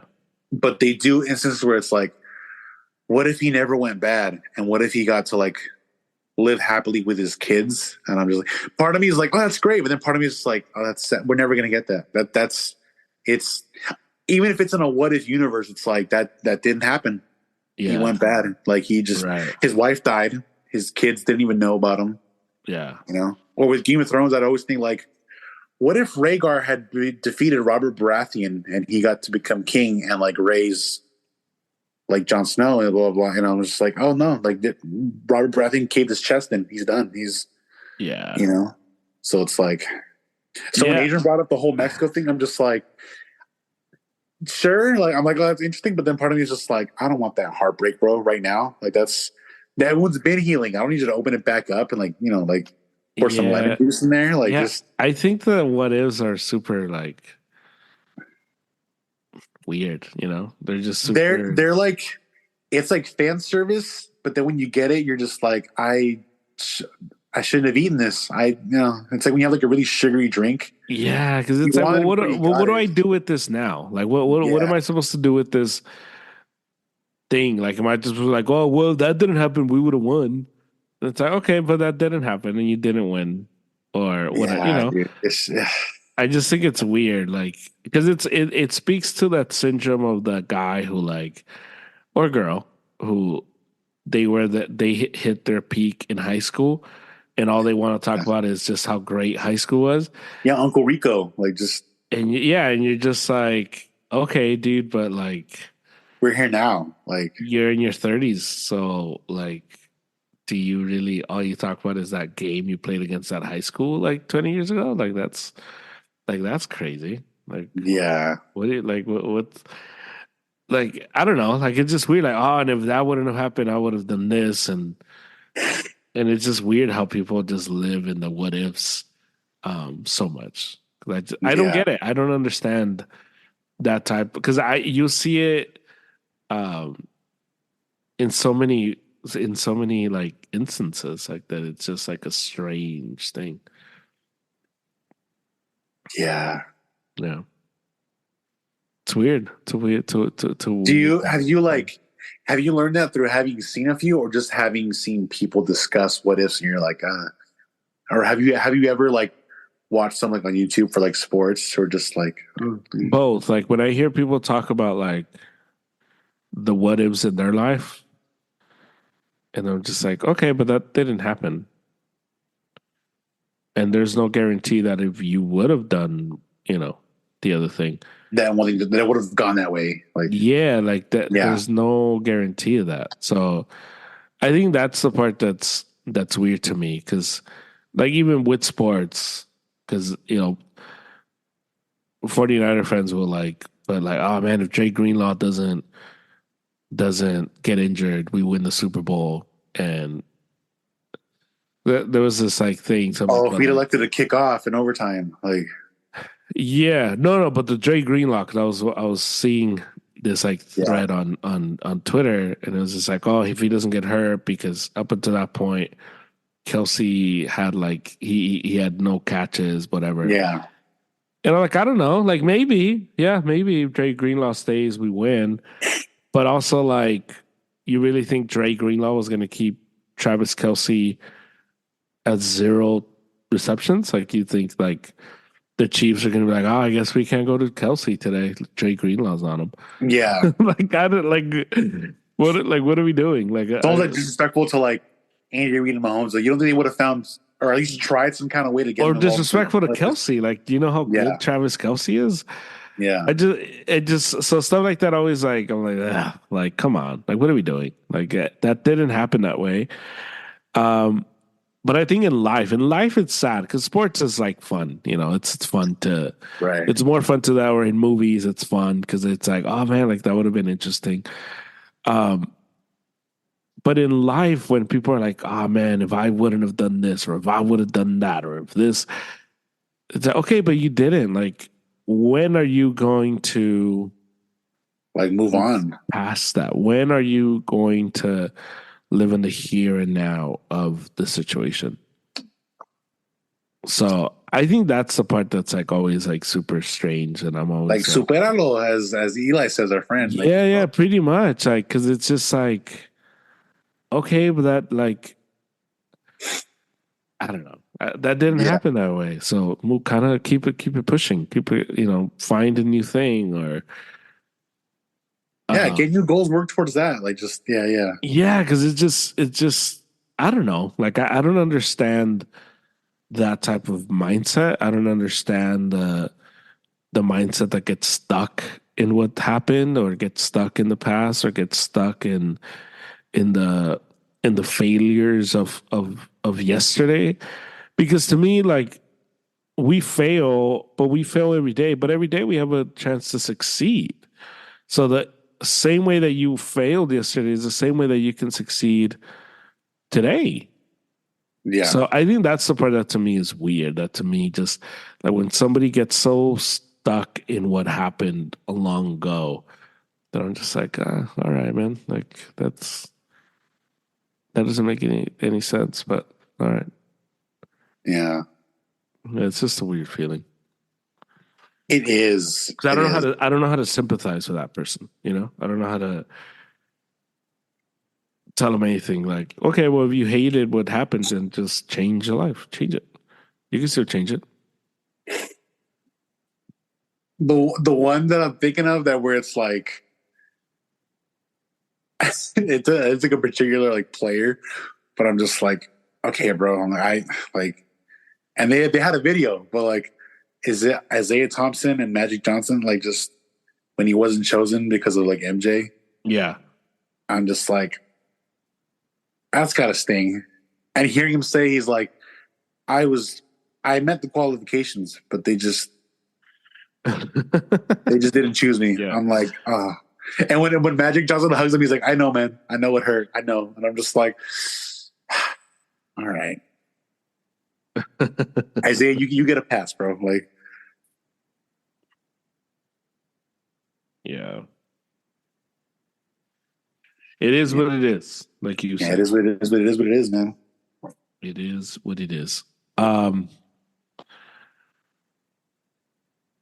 uh, uh, uh, did you see the Tom Brady roast? No, I saw a few like clips. I've seen a few jokes, Yeah. and okay. So I saw the joke where the guy mentioned I think it was like the Robert Kraft joke with like the sexual allegations Right. when Brady went up and he's like, "Don't say that again," you Oh know. yeah, the Which I massage was like, joke. "Bro, like, hey, it's a roast, bro. Like, hey, Yeah, like, you the know." massage joke. Yeah, So yeah, I saw yeah. that one, and then I saw Nikki Glazer did a joke where I was just like, that one didn't land with me. I was like, all right, you know. And then I think I saw like an Andrew Schultz one. Um, and then I saw the clip on the pod of Edelman's podcast where he's talking to Drew Bledsoe about the tension in the room when Kraft walked in and Belichick was there. And he was like, I felt like I had a warm Belichick because Kraft had walked in, and it was just kind of like, yo, like, because I've been in situations like that where it's like I'm somewhere and like I'm like with a homie and someone that either we don't like or like they don't like pulls up and it's like, oh hey dude, so and so just walked in, and it's like, Yeah, yeah. and then they take and they're like, got you, thank you, you know, blah blah blah.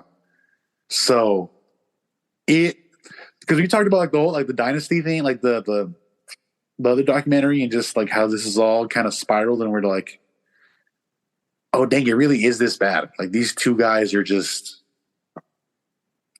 like they, or at least Kraft hates Belichick. I don't know. I haven't I think watched at it this in point depth. it's like mutual. I would think. Yeah, but I saw that, and then also saw the things where like people were like Brady's ex feels weird, and it's like, well, you cheated, bro, so you should feel bad, you know. Yeah. Um, but yeah, what did you watch it like in depth and all that? Like, No, I saw the same thing you saw. I was just surprised Tom would like do something like that. what did you see his quote where he was like, "You're gonna make jokes about like my ex most likely sleep around with her jujitsu. He's like, hell yeah. He's like, But at then its he's core, that was a very guy answer where he's just like, yeah, ask how many divorced dads would go for that. right. And it's But like then today he said how like oh not today the yesterday kids, right? yeah and Kids. he's like oh I didn't realize how it was gonna affect my kids I wouldn't have done it. Yeah, Yeah. well, what did you think was gonna? You thought like people were just gonna be like, "Oh, hey Tom, like you're gay." Like you thought that's as like far as they were gonna go. Like that Yeah. isn't like, come on, dude. Like what do you like? I What do think you if he didn't talking have about? kids, he'd be like, let's do more. Like, let's, you know, just because of what Giselle did to him. It was just a weird thing for him to want to do, especially because there was so much to get into. Like if he didn't get divorced, like if the whole Giselle thing didn't happen, I think it's a different kind of roast, and maybe he just gets roasted for like Deflategate, cheating in Spygate. football and like maybe Yeah. the first girlfriend or something like that. Right.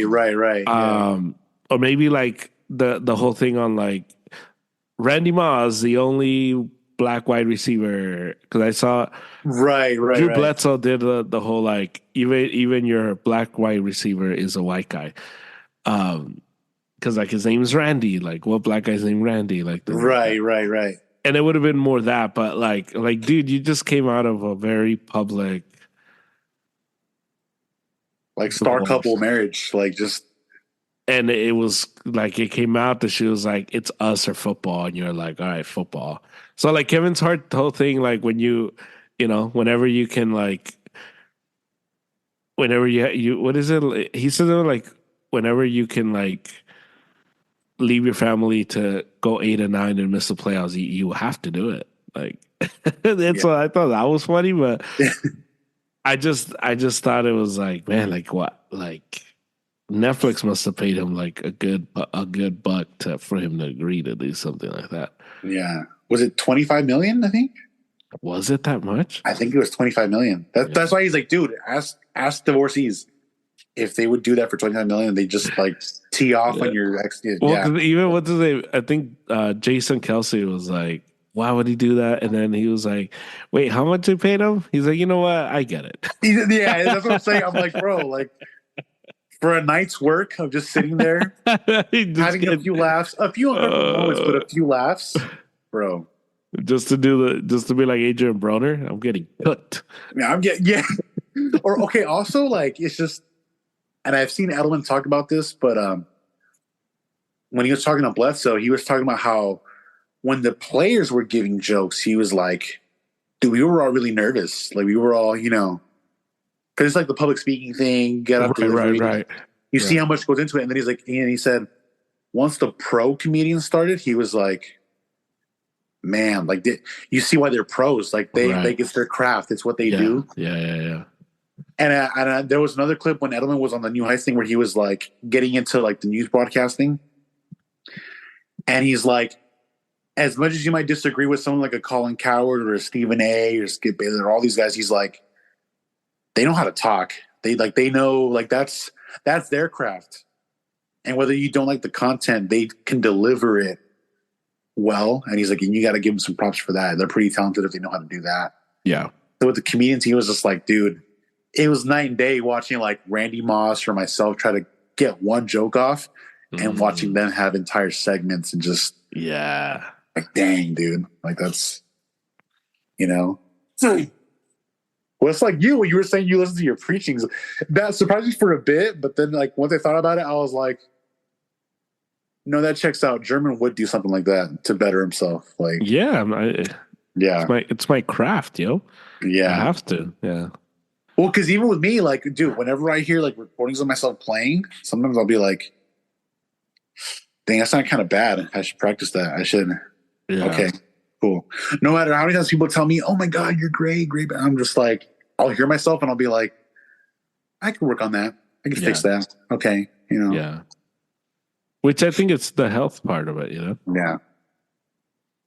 It's the health part of a lot of that. Like it's healthy. It's healthy to get recognition or be encouraged, but it's also healthy to be like, thank you, but even just within yourself, because I think sometimes like people, someone will be like, oh, that was good, and then I know like I could have done that better, but I won't tell that person that because then it becomes That like, yeah, that's sometimes we'll have like sets of music where like we'll play and we felt kind of okay about it, and then someone that was enjoying the music comes up like, "Oh my god, you guys sounded so great," and we're like, "Thank you," and then in our head we're like, "Dang, I thought we sounded kind of trash," but yeah, you know, and you feel weird getting a compliment when you don't feel good about what you did. yeah, You don't feel great about it, and they're like, "You sound great," and it's like, yeah, "Did I though? What were you listening to?" Like, okay, yeah, so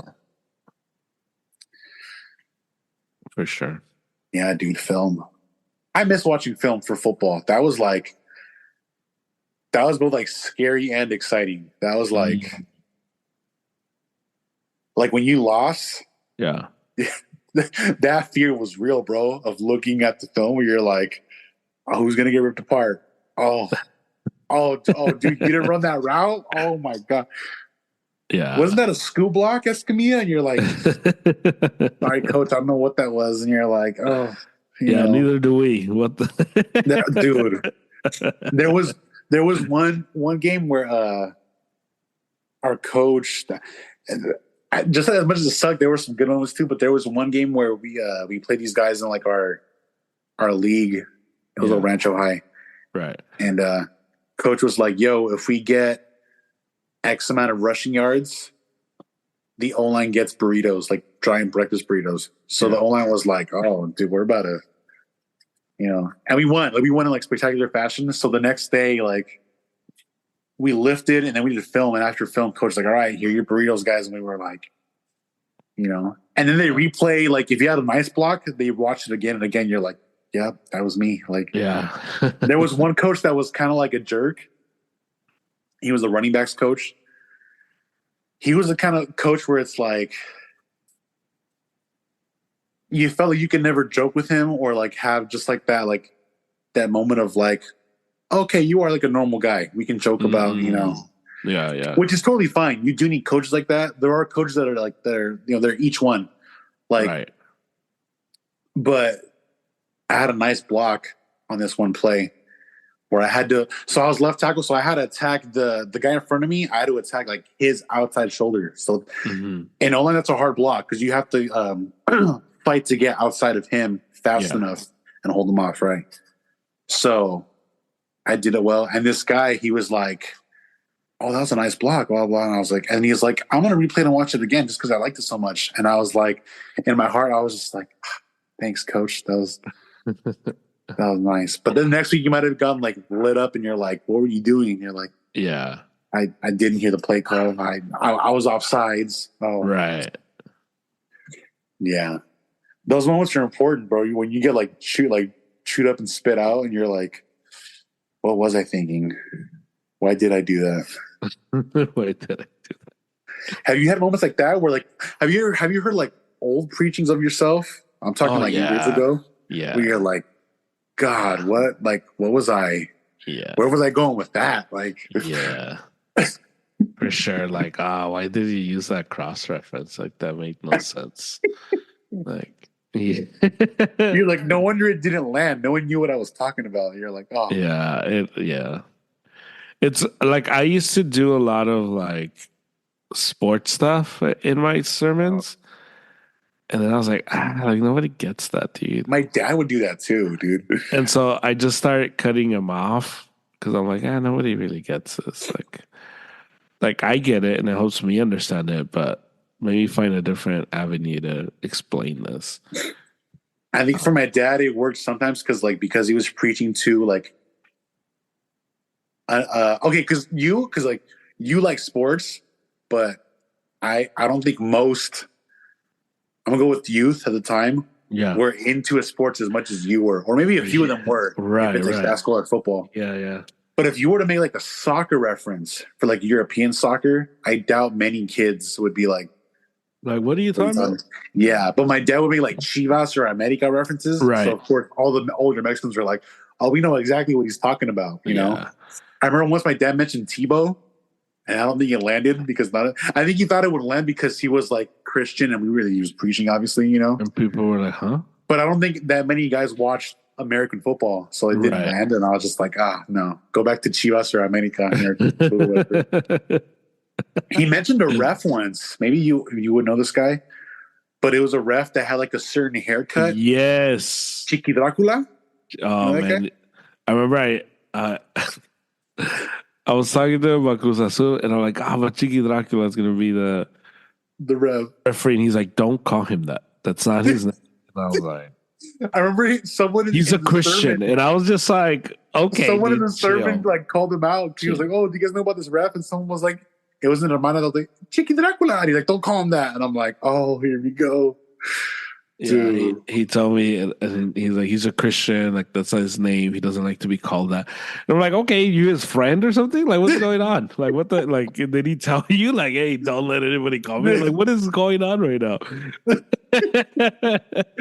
Oh my god. Like that's everybody calls him that, like Chiqui Dracula. That's like Oh.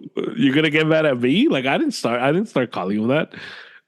Like, But hermano, you're really like my brother in Christ. He doesn't even know you exist. Like, just it let was him be. he took it so personal that like we called him Chiqui Dracula. Like it was like we were calling him that. Like we were like, yeah. bro, you do know like somebody gave him that nickname. You do know that, right? Like you do know like this is it didn't start here in Cudahy.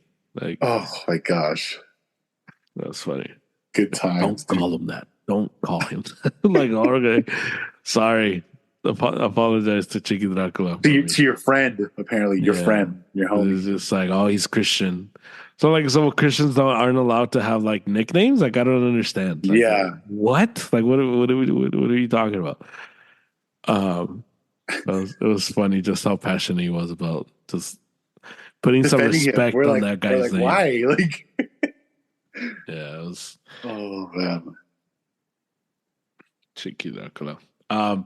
Do you have a final thought? Final thought. Yeah, final thought.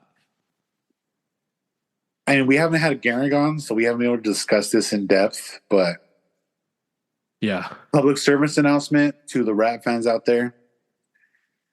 If you think Drake won, you're out of your mind. Like bro. I can't believe some of y'all thought it was gonna be close. That's all I gotta say. So Ooh. Not like us. I've been bumping Not Like Us like just on repeat every time I drive. I'm out here thinking I'm John Stockton, but bro, so that's it. That's all I got. There you go. Yeah. K-Dot fans. What about you? My final thought is I want to do this pod next week. Just the things I don't care about in sports that people care about. Is this kind of like in the realm of like we talk about the draft where it's like why? Yeah. Okay, good. So I'll send you the list. I have a list of things I'm working on. Nice. And then we can do this pod next week. But everyone's getting all crazy over the schedule release for the NFL. And it's like, oh, it's been leaked. This team is playing this team this week. That's so dumb. Really? And it's like, yeah, bro, yes. It's like their football teams in the same league. Of course they're gonna like play each other.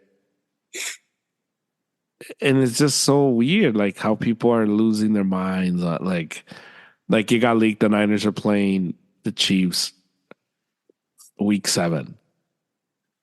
And people are like, oh my God. I think overall, like the league culture has gotten out of control. And you're just like, well, yeah, like we knew before this last season ended that we were going to play them this year. Like when we play them almost becomes irrelevant. Like we knew we were going to face them. Like what, like I don't get it. I don't understand. It's May, guys. Yeah.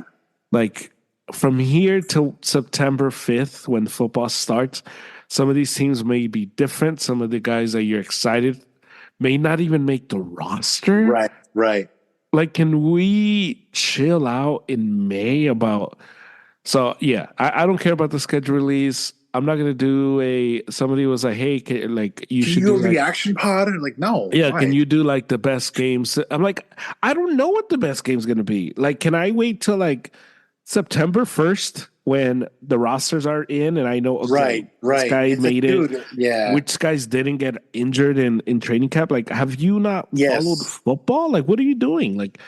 Do you know guys get injured for the whole It's a season in 53-man training roster. You camp? know how many guys are training camp right now? Like, just, yeah. Yeah, I don't get it. I don't understand this like obsession over it. It happened the same thing with like the lottery. Like the lottery was on Sunday, and people were like, "Oh my god!" Like, and it's like you like watch that like. I don't know. So yeah, things I don't care about the NFL schedule being released. Like it's like a thing, and it's like there's gonna be like, and it's like, bro, like I will see it at 5 p.m. when it drops, and these teams like do like a video, and that's cool. So I'll see who we play when we play, and that's gonna be cool. And guess what? I'm gonna put that away until like September when it becomes real. Like Yeah. Yeah. I don't get it. I don't understand. So yeah, but I want to do that pod. I want to do things in sports that people care about that I don't care about. Well, that we don't care about because I'm sure I think I think you have. I'm excited. I'm interested to listen to your list because I think your list is even more. Um, Like niche? Or, yeah, I think it's even different than mine. Like I'm sure there's similarities, but I think like because you're like you fly in and out of the games, like I'm sure the things I care about, you're like right. I could care less. Like I'm sure like announcers probably to you is like I don't whatever. Like Right. Okay. where Yeah. I to feel like the announcers really get on your nerves. Where, like, where me, to I'm just me like, I have like real opinions about who's calling the game. Like if I turn around I'm like, oh, this guy's calling the game, damn it, I hate it. yeah. Blah, blah, And blah. if I don't like who's calling it, then I'm And you're just like, just then like I just don't listen whatever. to him. I'm watching the game. Yeah, and you're just like Yeah. whatever. And I'm like I Whereas can't. you're like, I'm gonna find the fight on another network because I can't stand this guy. Shout out to Chris Mannix. I have Like, like my personal vendetta against Chris Maddox, and you're just yeah. like, it doesn't really matter. I just want to watch the fight. So I'm interested to see your list because Yeah. there are things I care. I don't care about like off season stuff. I don't care about that stuff. I don't care what you do in the off season. I don't care about like, oh look at this. Like somebody posted this video of Caleb Williams, and he's like, Caleb Williams doesn't miss. It's like the guy's wide open. Like, what are you talking? Like, the guy's Yeah. running like a simple like route. Like, what? Yeah. If he like, what do you? Like, no one's covering him. He's just There's no run corner. routes. Like, there's no rush. There's not Yeah. like, what the hell are you talking? Like, what are we doing anyway? Yeah, it's like I would hope he can make that pass with no one rushing him and no one defending the receiver. If The not, we guy's, got a problem. Like the guy's like, that should be bare minimum. Like, guy's like, Williams doesn't miss fire emoji, and I'm just like I wouldn't miss. yeah. Or you got me out there running routes. I hope like just dude. This doesn't make any sense. Or like Bronny, like he hit like a bunch of threes. Oh, vertical. And it's like, oh man, Bronny hit a bunch of threes, and you're like, yeah, he was wide open. Like, yeah. Like so stuff like that, like criticism. Yeah. Yeah, I got a whole thing. So we'll do that next week. Good. But I'm already thinking of some things too, where I'm just like, all right, cool. but the schedule, I want to do the schedule because it drops today, and it's just like there's all this like unnecessary buzz. Yeah, so if you're looking for like a video, or if you're looking for a reaction, find another pod for that. Just for that. Come back it's to not, us. it's not what we do here. You wouldn't even get a story out of us. You wouldn't even get an yeah. story. We give you real content here. Like we talk about real stuff that's happening. Yeah. Yeah, it just doesn't make any sense. Yeah, but we're not putting out content just for the sake of putting it out, and like, this is we're not like Drake with the albums. We're not dropping album after. We're like Peter. We're gonna wait a little bit, and we're gonna give you some good. Honestly, for real. Speaking on that, it's why I didn't drop a pod yesterday. I got home. I didn't watch the games because I was at church. I had to do some homework. Yeah. And I was like, you know what? I could just kind of like half-ass a pod right now, or I can not do that, and I can rewatch the games in the morning because they're on YouTube. Right, do your homework, take care of your business and everything. And I'm gonna do it in the morning. And we just won't have a Tuesday pod this week. We'll have a Thursday pod because I don't want to half-ass it. I want to watch the games, and so it's why I posted my reaction videos to the games this morning because I watched some of them. I watched like the Knicks Pacers last night, and then I woke up because I saw on Twitter like masterpiece by Jokic. Yeah, and like I want to be awake for that. Like the Pacers Knicks was like a blowout, and so I like saw it. I was like, okay, this is what happened. And I woke up. I took Stephanie to the train station. I watched the game. I went to the gym, and like, so I was ready. I was like, okay, yeah, because it's quality. I want to give quality. So yeah, I agree with you. Because because we always talk about like, do we do a preview pod or a post pod for like a fight, for example, right? And I feel like nowadays most people are like, oh, do both, like just do, and it's like. You kind of got you got to let some life happen in between the pods a little bit and just other events, and then be like, yo, let's talk about all of them at this time, right? Yeah, instead of just. And some things require preview, right? And some things don't. Like I thought we did like an excellent job at the Munguia Canelo one because that required one, but Fury Usyk doesn't require one, right? We'll do a post pod like it's like let's see how the fight went down. Something happened. Some events require both. Some events really require kind of like the whole like because it happened with the Super Bowl. I think requires both. Right. But even I think the big event going into it and after. Moving variables. Right, and then there's like things that happen, but I think like. Most things don't really require like a pre thing. Right. I think unless it's some like major breaking news, like, okay, like if later on today at noon were to come out, boom, Tom Brady is unretiring. He's going to play for the San Francisco 49ers. Oh my God. I'd be like, yo, let's get on the call right now. Like just. Yeah. Well, you'll need to like, call the paramedics to wake me up. Dude. I'd be like, because the defibrillator for me, so I'd be like, I'd have to like a vodka Red Bull. I'd be pulling like two different directions. I'm like, dang, do I hate him or love him? Like, I may need some time to like settle down to even be. Yeah.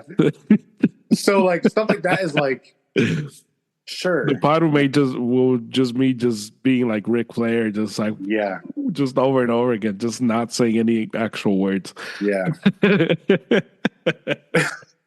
Okay, Germ, real quick, because last night during the Nuggets game, because we mentioned this, you talked about this, and I was like, okay. So I said this to my dad in front of my brother, and my brother got kind of like, he got kind of like.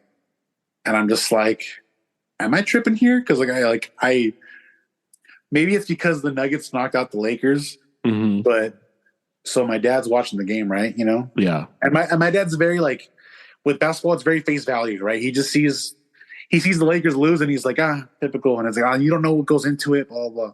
So we're watching Jokic tear it up, right? Doing his thing, yeah. And I told my dad, I'm like, yo, like you see this guy? He's like, yeah. I'm like, this guy's like.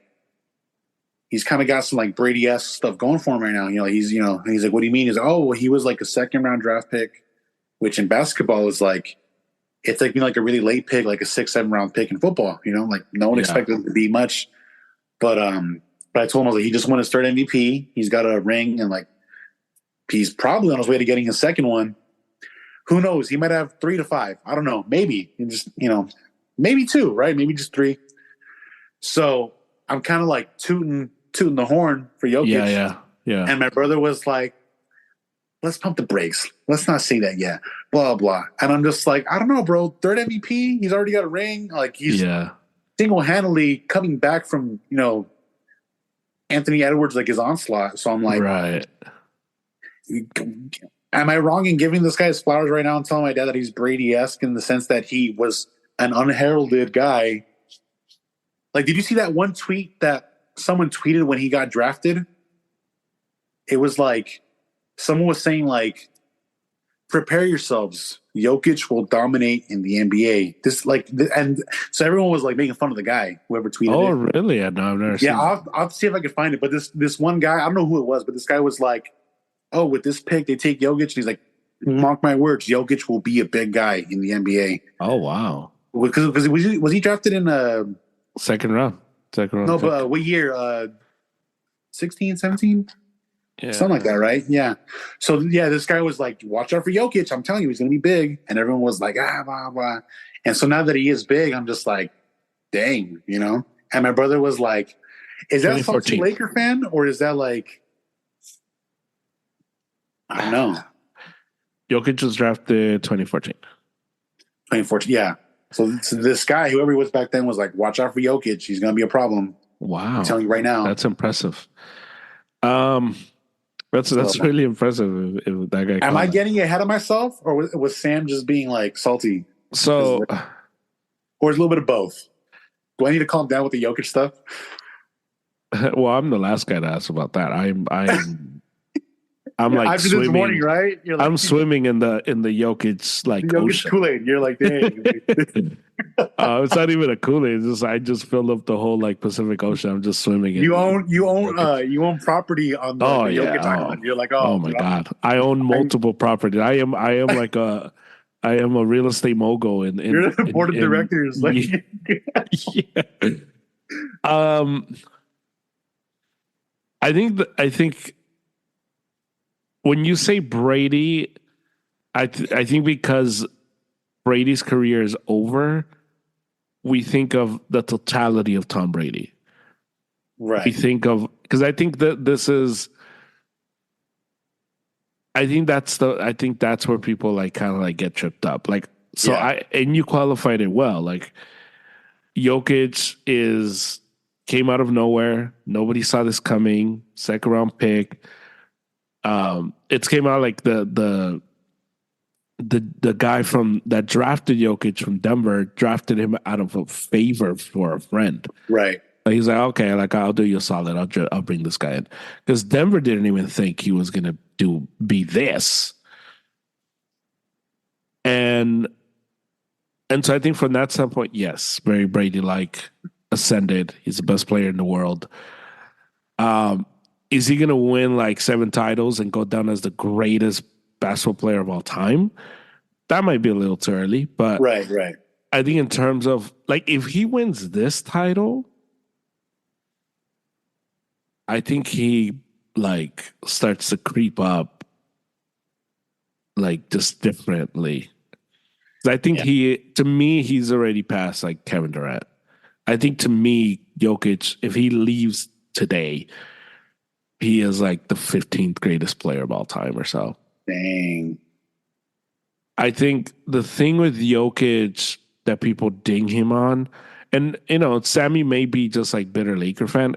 I was telling Stephanie, like, I think I might be the only Laker fan rooting for Denver in this series. Like, because I know like the Laker fans are like, I hate Denver.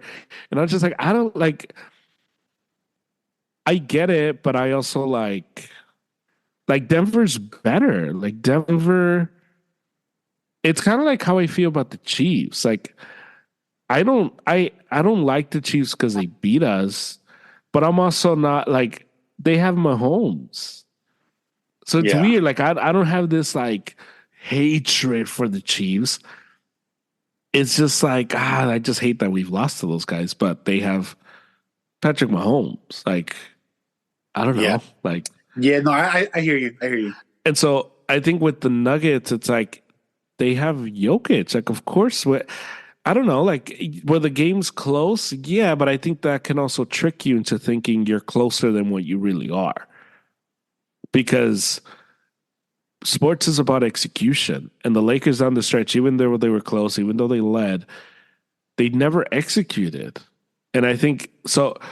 I think if Jokic wins this title, we're now entering into a different world because Jokic has played. Jokic has won with the least amount of help. I was reading this before, like when I was in the sauna today.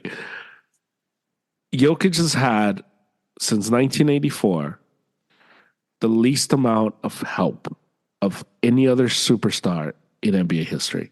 In terms of like, he hasn't played with an All NBA guy. He hasn't played with an All Star. Like he has played in terms of like in relative order, because DeAndre Jordan was an All Star at one point, but DeAndre Jordan has been cooked for like more than 5 years. Yeah. And so when you go down that route, like Jokic has done this without the least amount of help. Because people will be like, oh, well, Shaq won 3 straight. It's like, yeah, but Shaq's second teammate, his guy was Kobe freaking Bryant, who's like another top 10 player of all time. Right. Murray is not like a top 10 player in the NBA today, let alone in NBA history. Yeah. So I think that's the part that gets like people kind of confused because Jokic, because you do get like with Jokic, the weird, like the black, like analyst and ex-players like have this weird like vendetta on him. Like when they were down 2-0 and everybody was like, you see, Jokic is he's it's fake. And that guy's a bum and he's not as good. And you're like, are you serious? Like, are you saying that because you think that, or are you just racist? Like what is going on? Right. So I lean more towards you. Like I think Jokic, he's special. Like you said, this even he is the greatest offensive player I've ever seen. Even if he retires today, like he's gonna be a noteworthy figure in the sport moving forward. God. He is. I think what bothers people is he clearly sees basketball as a job, not as an identity. And I think it bothers people. I think it bothers people that I think his look bothers people. I think because he has the like whatever look on him, because he's not yelling, because he's not bumping his chest. Well, like I said, like the American players versus the European players, they're very different, and their makeup and how they see the sport and how they interact with it, and how they interact with the fame that comes with it. You know, very different. I think because he's very much like stoic, just like stoic, but it's like you watch last night's game, and it's like, man, he figured them out. It's like a boxer. Like it took some time, and he figured out. And he gave him the first 2 rounds, the first 2. Well, because in the first 2 games, what was super impressive about Minnesota was for the very first time, I saw that Jokic, his timing was off because he's typically playing at his pace, and Minnesota had found a way to speed him up, and he was a little too like he wasn't playing his game. In game 3. They weren't good. Like I was telling Sam and Renee, like, because Renee was like, "Oh, are they back after game 3?" I'm like, I don't know. Denver didn't look good. Minnesota was just really bad today. But game 4, it's like he found his pace, and they were cooked. Like once he found his pace, and they weren't able to move him from it. It was, and that's what you saw yesterday. Yesterday was just like Jokic. This is my game. You're going to play my style at my speed. And even like Anthony Edwards at the end, they were asking him about Jokic, and he's like, "Well, I mean, he's the best player in the world. The best, all you could do is laugh, because what else are you like? There's nothing you can do." So I hope people give him his flowers. I hope people are understanding. Like this isn't just like some random big dude doing like this. It is a high level technician working at the highest levels that the sport has ever seen. Like he is incredible. Yeah. Shout out to Jokic. Yeah, man.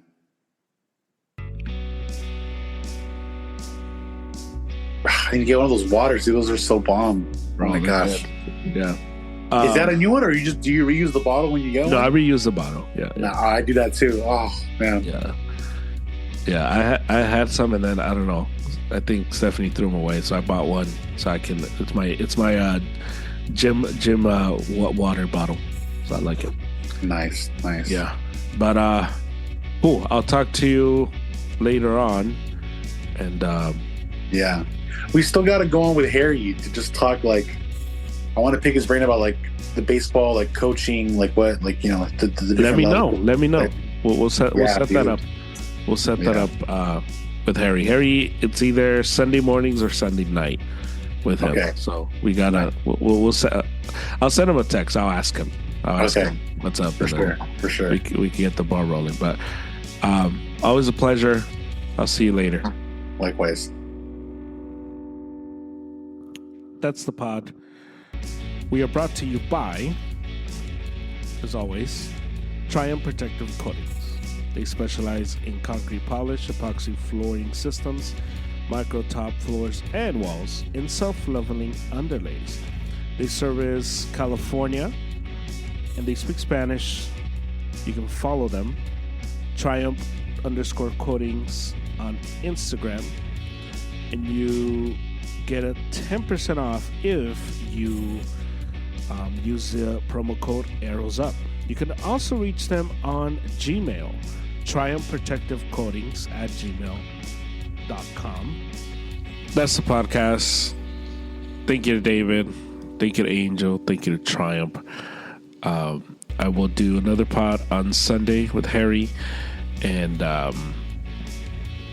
yeah, so follow us on Instagram, Arrows Up, and for the daily sports content.